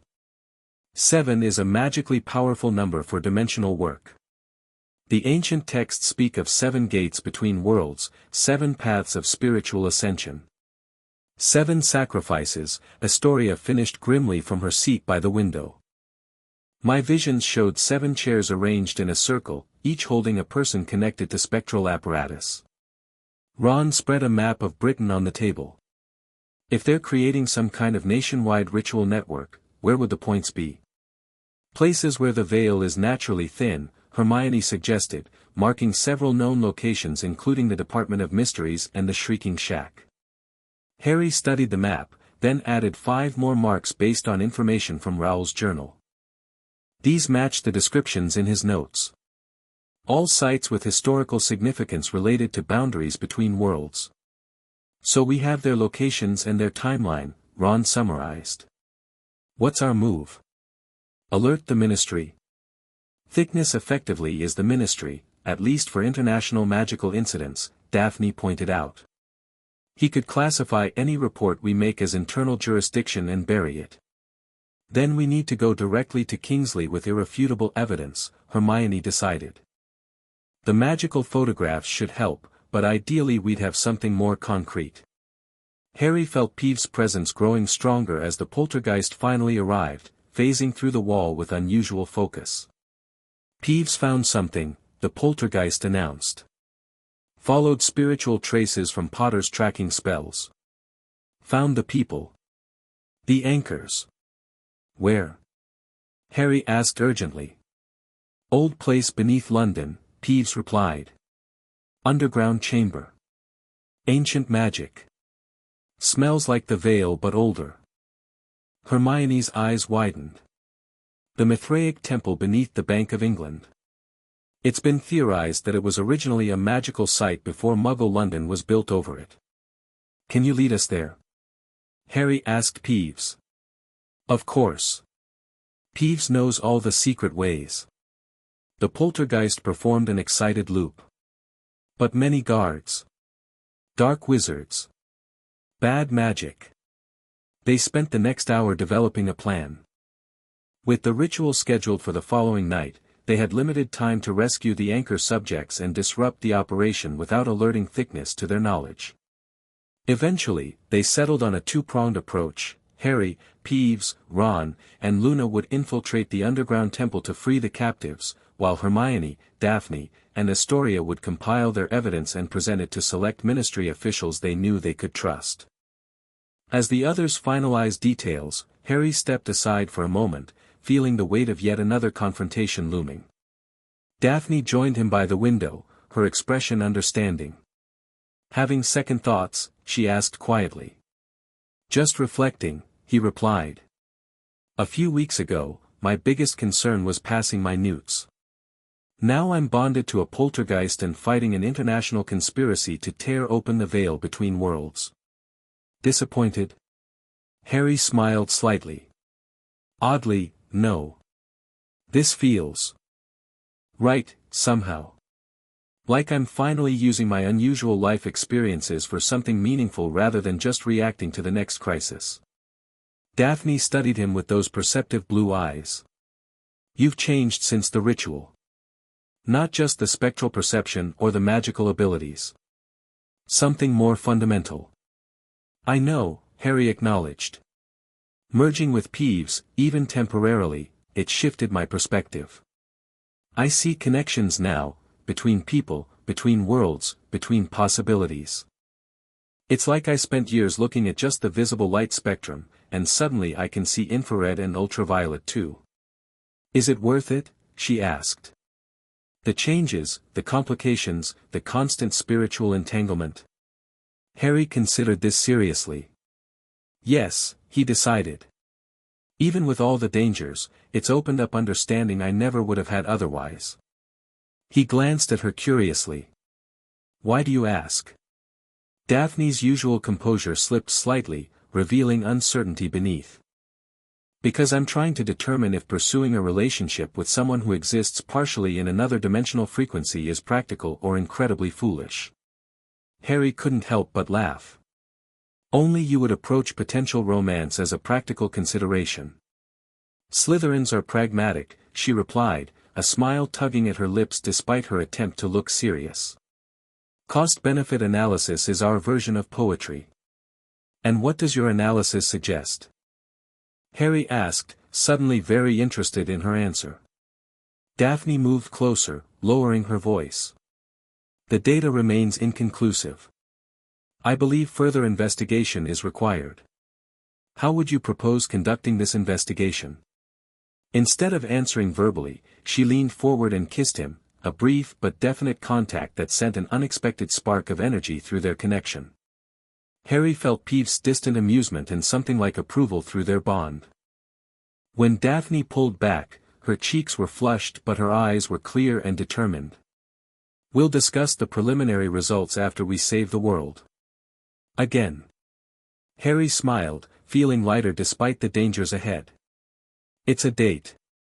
The ancient temple beneath London felt wrong the moment they entered, a spiritual wrongness that set Harry's enhanced senses on edge.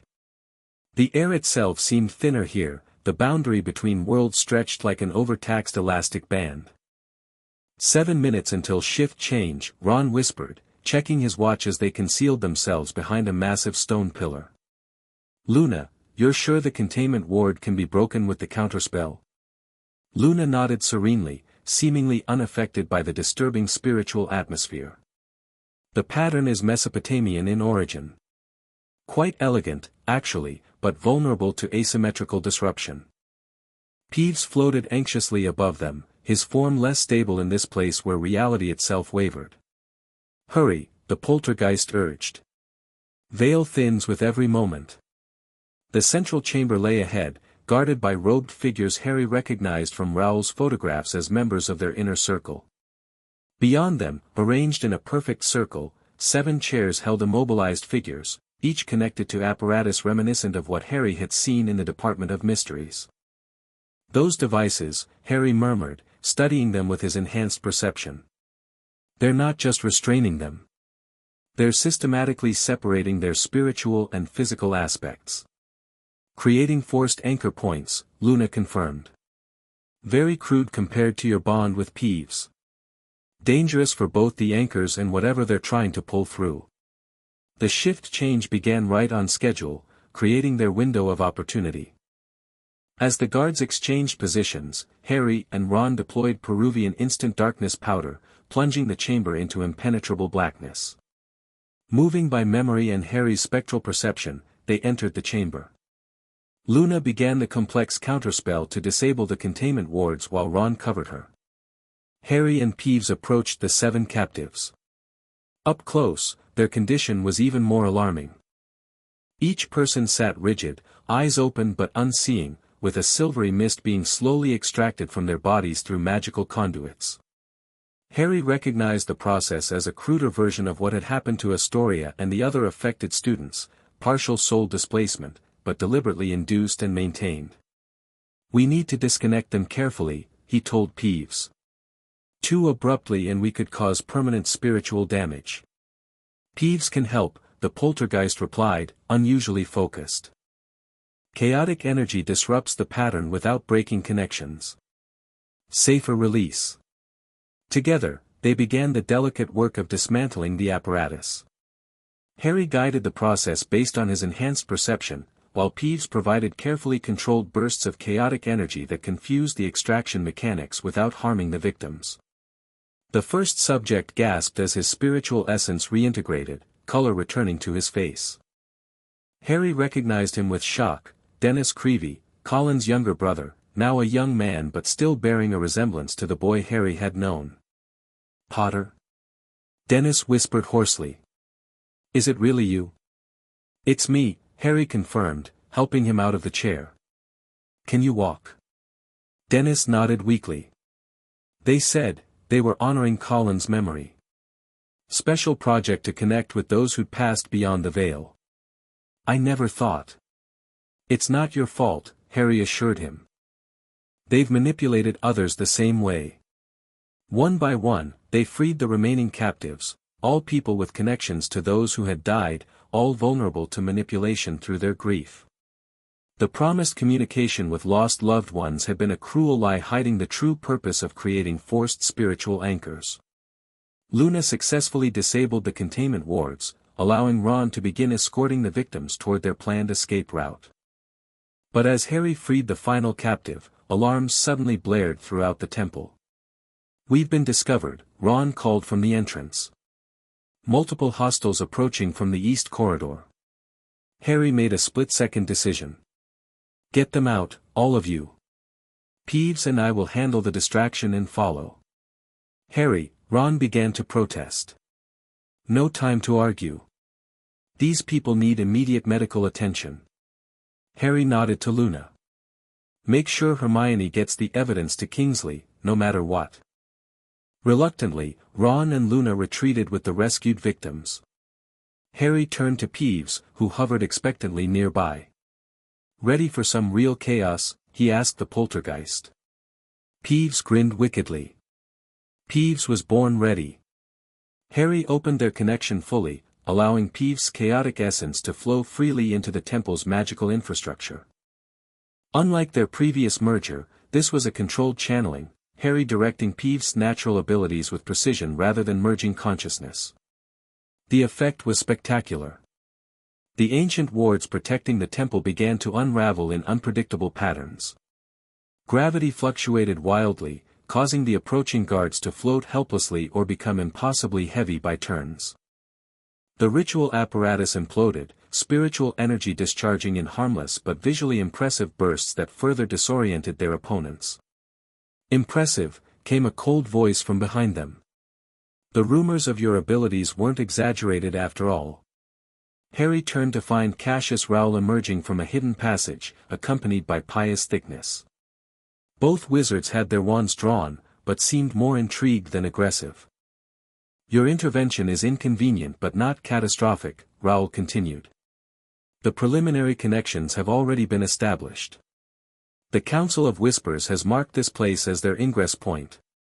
You don't understand what you're doing, Harry warned. These entities aren't benevolent advisors. They're predators, like Blackthorn became. Such limited thinking, Thickness replied with genuine disappointment. Not predators, evolvers. They represent the next stage of spiritual-physical integration. What you and your poltergeist have achieved naturally, they can help us implement systematically. Harry felt a disturbance in the air, not just magical, but fundamental. The ritual had progressed further than they'd realized. Despite their rescue of the anchors, something was still pushing against the veil from the other side. You've weakened the boundaries too much, he realized aloud.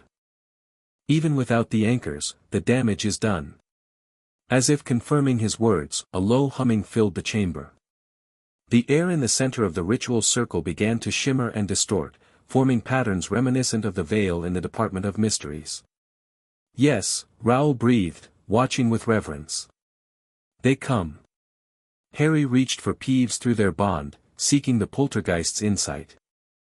What he received was a surge of warning and recognition. Peeves knew these entities, remembered them from Blackthorn's original workings. We need to close the breach, Harry told Peeves urgently. Can we reverse what they've done? Before Peeves could respond, the distortion expanded abruptly. Within it, shapes began to form, hooded figures composed of swirling mist, with no discernible features beyond vague suggestions of faces. Their presence exerted a terrible pressure on reality itself, making it difficult to think or move. The Council welcomes you, Thickness intoned formally, bowing toward the apparitions. We offer ourselves as your vessels and agents in this realm. A voice responded, not a single voice but many speaking in unsettling harmony. You offer what is not yours to give. The boundaries weaken but remain. We require the chaos bond to complete our passage. All attention turned to Harry and Peeves. Harry felt the entity's focus like a physical weight, probing at his connection to the poltergeist. Your bond bridges worlds naturally, the voices continued. A pathway formed of free will rather than coercion. Perfect symmetry between chaos and order. And you want to use it to fully manifest, Harry concluded. To bypass the normal barriers between worlds. To evolve both realms, the voices corrected. Physical and spiritual united rather than separated. The natural progression Blackthorn glimpsed but could not implement. Harry sensed genuine belief from the entities. They didn't perceive themselves as malevolent, but as facilitators of cosmic evolution. That made them more dangerous, not less. If the barriers between worlds collapse, both realms suffer, he argued. The living aren't ready to perceive spiritual reality constantly, and spirits aren't meant to be permanently bound to physical form. Your bond proves otherwise, the voices insisted. You exist in both simultaneously without harm. What you have achieved individually can be implemented universally. But not by force, Harry countered. Our bond works because it was freely chosen, by both of us. He felt Peeves' agreement through their connection, along with something more, a plan forming in the poltergeist's chaotic but brilliant mind. Images and concepts flowed between them too rapidly for words, but Harry understood instantly. While the council was focused on persuasion, Peeves had identified the magical framework supporting the breach. Like the anchor points in the Rowell estate, this manifestation depended on specific magical geometries, patterns that could be disrupted with properly applied chaos. Harry nodded slightly to Peeves, then returned his attention to the entities. You offer evolution, but at what cost? How many would survive the transition? How many would be consumed, as Blackthorn consumed spirits for his advancement? The distraction worked. As the entities launched into elaborate justifications, Peeves began subtly altering the magical pattern supporting their manifestation, not destroying them outright, which would alert Rowell and Thickness, but introducing small chaotic elements that compounded over time. Enough debate, Thickness interrupted impatiently. If they won't cooperate willingly, we take what we need. He raised his wand toward Harry. The poltergeist bond can be transferred through the right ritual. Before he could cast, Harry released the chaos energy he and Peeves had been gathering. It exploded outward in a carefully controlled wave, targeting only the ritual framework while leaving the physical structure intact. The magical geometry supporting the breach shattered, creating a backlash that rippled through the manifesting entities. The council's partially formed figures contorted as their connection point destabilized. The voices rose in a discordant chorus of alarm. "What have you done?" Raoul demanded, watching his careful work unravel. "Created symmetry," Harry replied. "You opened a door without considering how to close it properly. We're correcting your mistake." The breach began collapsing inward, pulling the entities back toward their own realm. But the process wasn't clean. Spiritual energy discharged wildly, striking Thickness and throwing him against a stone pillar with terrible force. Raoul managed to shield himself, but the backlash had another, unexpected effect. The temple's ancient foundations, already weakened by the ritual, began to crumble. "This entire structure is collapsing," Harry warned. "We need to leave. Now." "This isn't over, Potter," Raoul snarled, backing toward his escape route. "The council has marked you now. They'll find another way." As Raoul fled, Harry knelt beside Thickness. The wizard was clearly dying, spiritual energy still crackling around his form. But his eyes were clear for perhaps the first time in years. "I remember now," he whispered. "I was never free of the Imperius." "Not really. They just changed handlers." A bitter smile crossed his face. "Tell Shacklebolt. Check the International Confederation delegates. The infiltration goes deeper than anyone knows."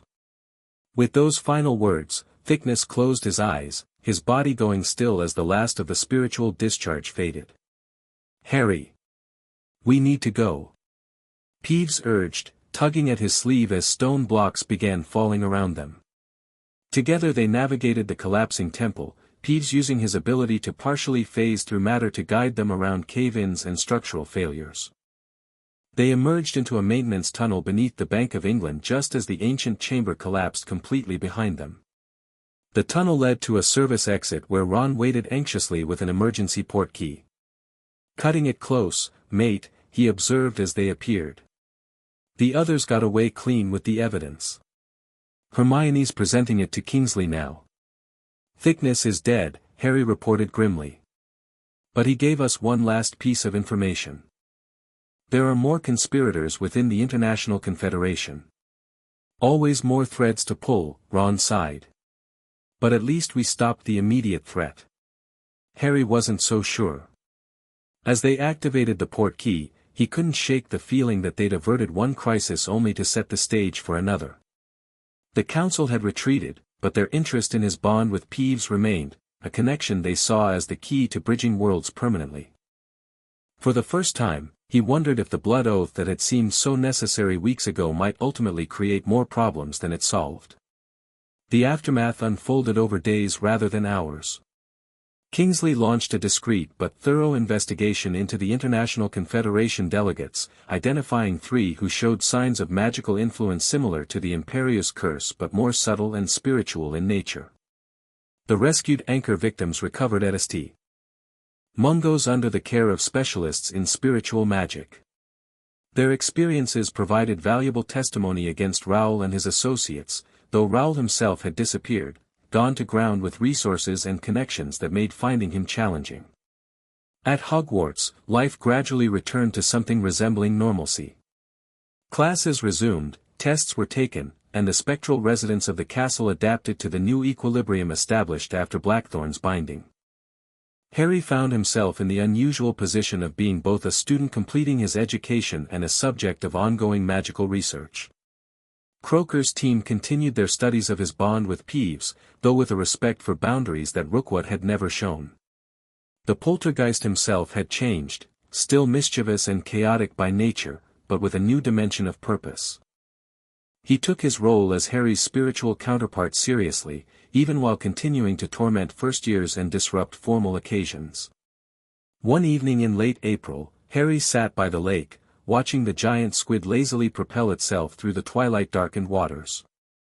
Peeves floated nearby, practicing a new trick where he could make small objects exist in multiple places simultaneously, a manipulation of spiritual physics that fascinated Croker's researchers.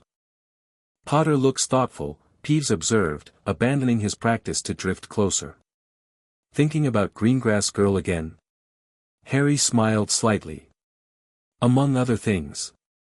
His relationship with Daphne had developed gradually but steadily since their kiss before the temple raid. They moved at a careful pace, both aware of the complexities involved in dating someone connected to a chaotic spiritual entity. Wondering about future, Peeves guessed with surprising insight. "What comes after Hogwarts? Where Potter and Peeves go next?" "That obvious, huh?" "Bond works both ways," the poltergeist reminded him. Peeves feels Potter's uncertainty. Harry skipped a stone across the lake's surface, watching it bounce 5 times before sinking. "The Department of Mysteries has offered me a position. Studying spiritual boundaries, helping develop new approaches to interdimensional magic." "Safe option," Peeves commented. "Structured. Protected." Kingsley's offered something too. "Special diplomatic role, working with magical communities that have different relationships with spiritual entities. Learning from them, establishing new protocols." "More interesting," Peeves approved. "More freedom. More travel." Harry nodded. "And then there's Daphne's suggestion, independent research, funded by a consortium of families interested in legitimate spiritual advancement. No ministry oversight, but also no institutional support. Most risky. Most potential." Peeves did a lazy somersault in the air. "What does Potter want?" That was the question, wasn't it? Harry had spent most of his life reacting to circumstances rather than choosing his path. Now, with multiple legitimate options before him, the freedom to choose felt almost overwhelming. "I want to understand what we've started," he said finally. "This bond, this connection between worlds. I want to explore its potential without either the Ministry's restrictions or the risk of another Blackthorn exploiting it." "Middle path, then," Peeves suggested. "Accept Kingsley's offer. Travel, learn, grow. Keep independence but maintain connections." Harry looked at the poltergeist with newfound appreciation. "That's surprisingly practical advice." "Peeves has moments of clarity," the poltergeist replied with mock seriousness before breaking into his characteristic cackle. "Very brief moments." Their conversation was interrupted by approaching footsteps.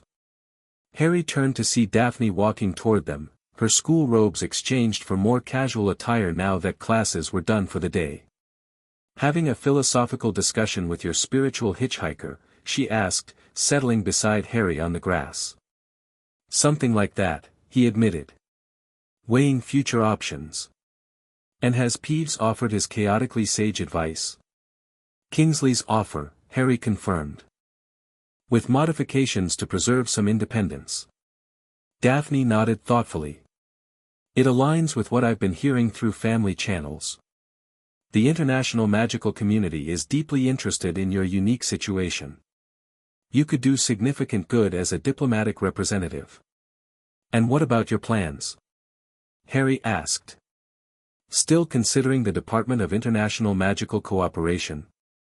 With Thickness gone and his conspirators exposed, the department needs rebuilding with people who understand both political realities and emerging magical paradigms." She smiled slightly.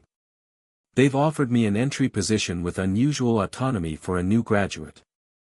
"You'd be brilliant at it," Harry said sincerely. "I know," she replied with typical Slytherin confidence. "The question is whether our respective paths would allow for continued, personal development." Harry felt Peeves' amusement through their bond as the poltergeist pretended to gag at the carefully diplomatic phrasing. Ignoring him, Harry turned to face Daphne directly. "I think they would," he said. "In fact, I suspect Kingsley's and your department's offers might have been coordinated with that in mind." Daphne laughed. "Nothing escapes you these days, does it?" "Yes, there's been discussion about creating complementary roles. My diplomatic groundwork supporting your more specialized spiritual diplomacy." "A practical arrangement," Harry observed, echoing her earlier words.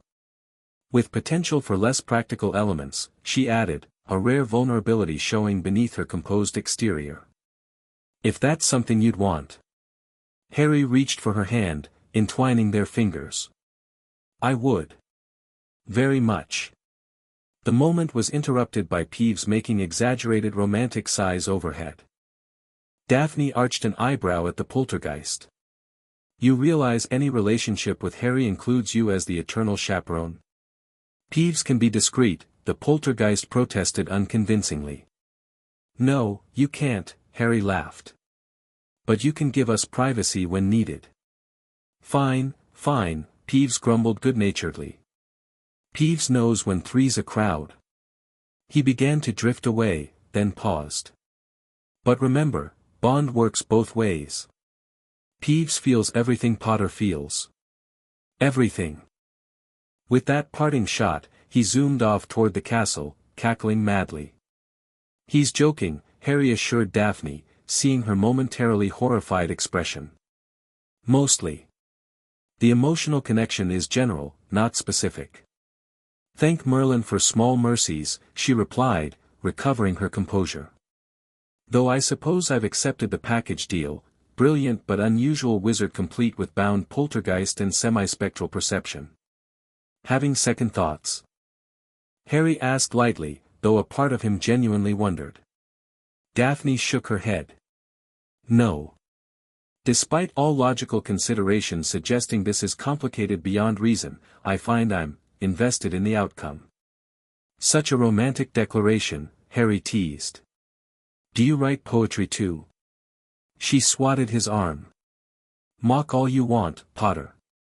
Not all of us express ourselves in Gryffindor emotional explosions." "I wouldn't want you to," he said more seriously. "Your pragmatism balances my occasional recklessness. It's one of the things I appreciate most about you." The setting sun cast golden light across the lake as they sat together, discussing future plans and possibilities. Above the castle, Peeves could be seen entertaining first years by juggling what appeared to be Professor Flitwick's collection of enchanted opera hats. "Do you ever regret it?" Daphne asked suddenly. "The blood oath with Peeves? All the complications it's created?" Harry considered the question seriously. The bond had irrevocably changed him, opening his perception to aspects of reality most wizards never experienced. It had made him a target for those seeking to exploit spiritual boundaries, created diplomatic and political complexities, and ensured his life would never be entirely normal. Yet it had also provided insights and abilities that had saved lives, stopped Blackthorn, and opened possibilities for advancement in human-spirit relations that hadn't existed before. "No," he said finally. "It's challenging sometimes, but I don't regret it. It feels like fulfilling a potential I didn't know existed." Daphne studied him with those perceptive blue eyes. "You found your path, then.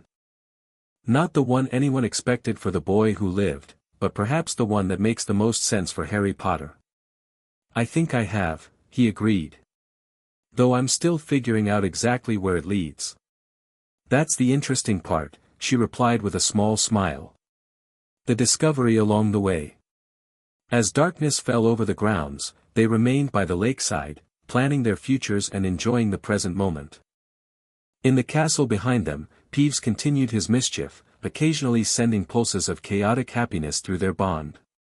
The poltergeist weapon Harry had inadvertently created had become something far more significant, a bridge between worlds, a new approach to ancient magical paradigms, and a partner in whatever challenges lay ahead.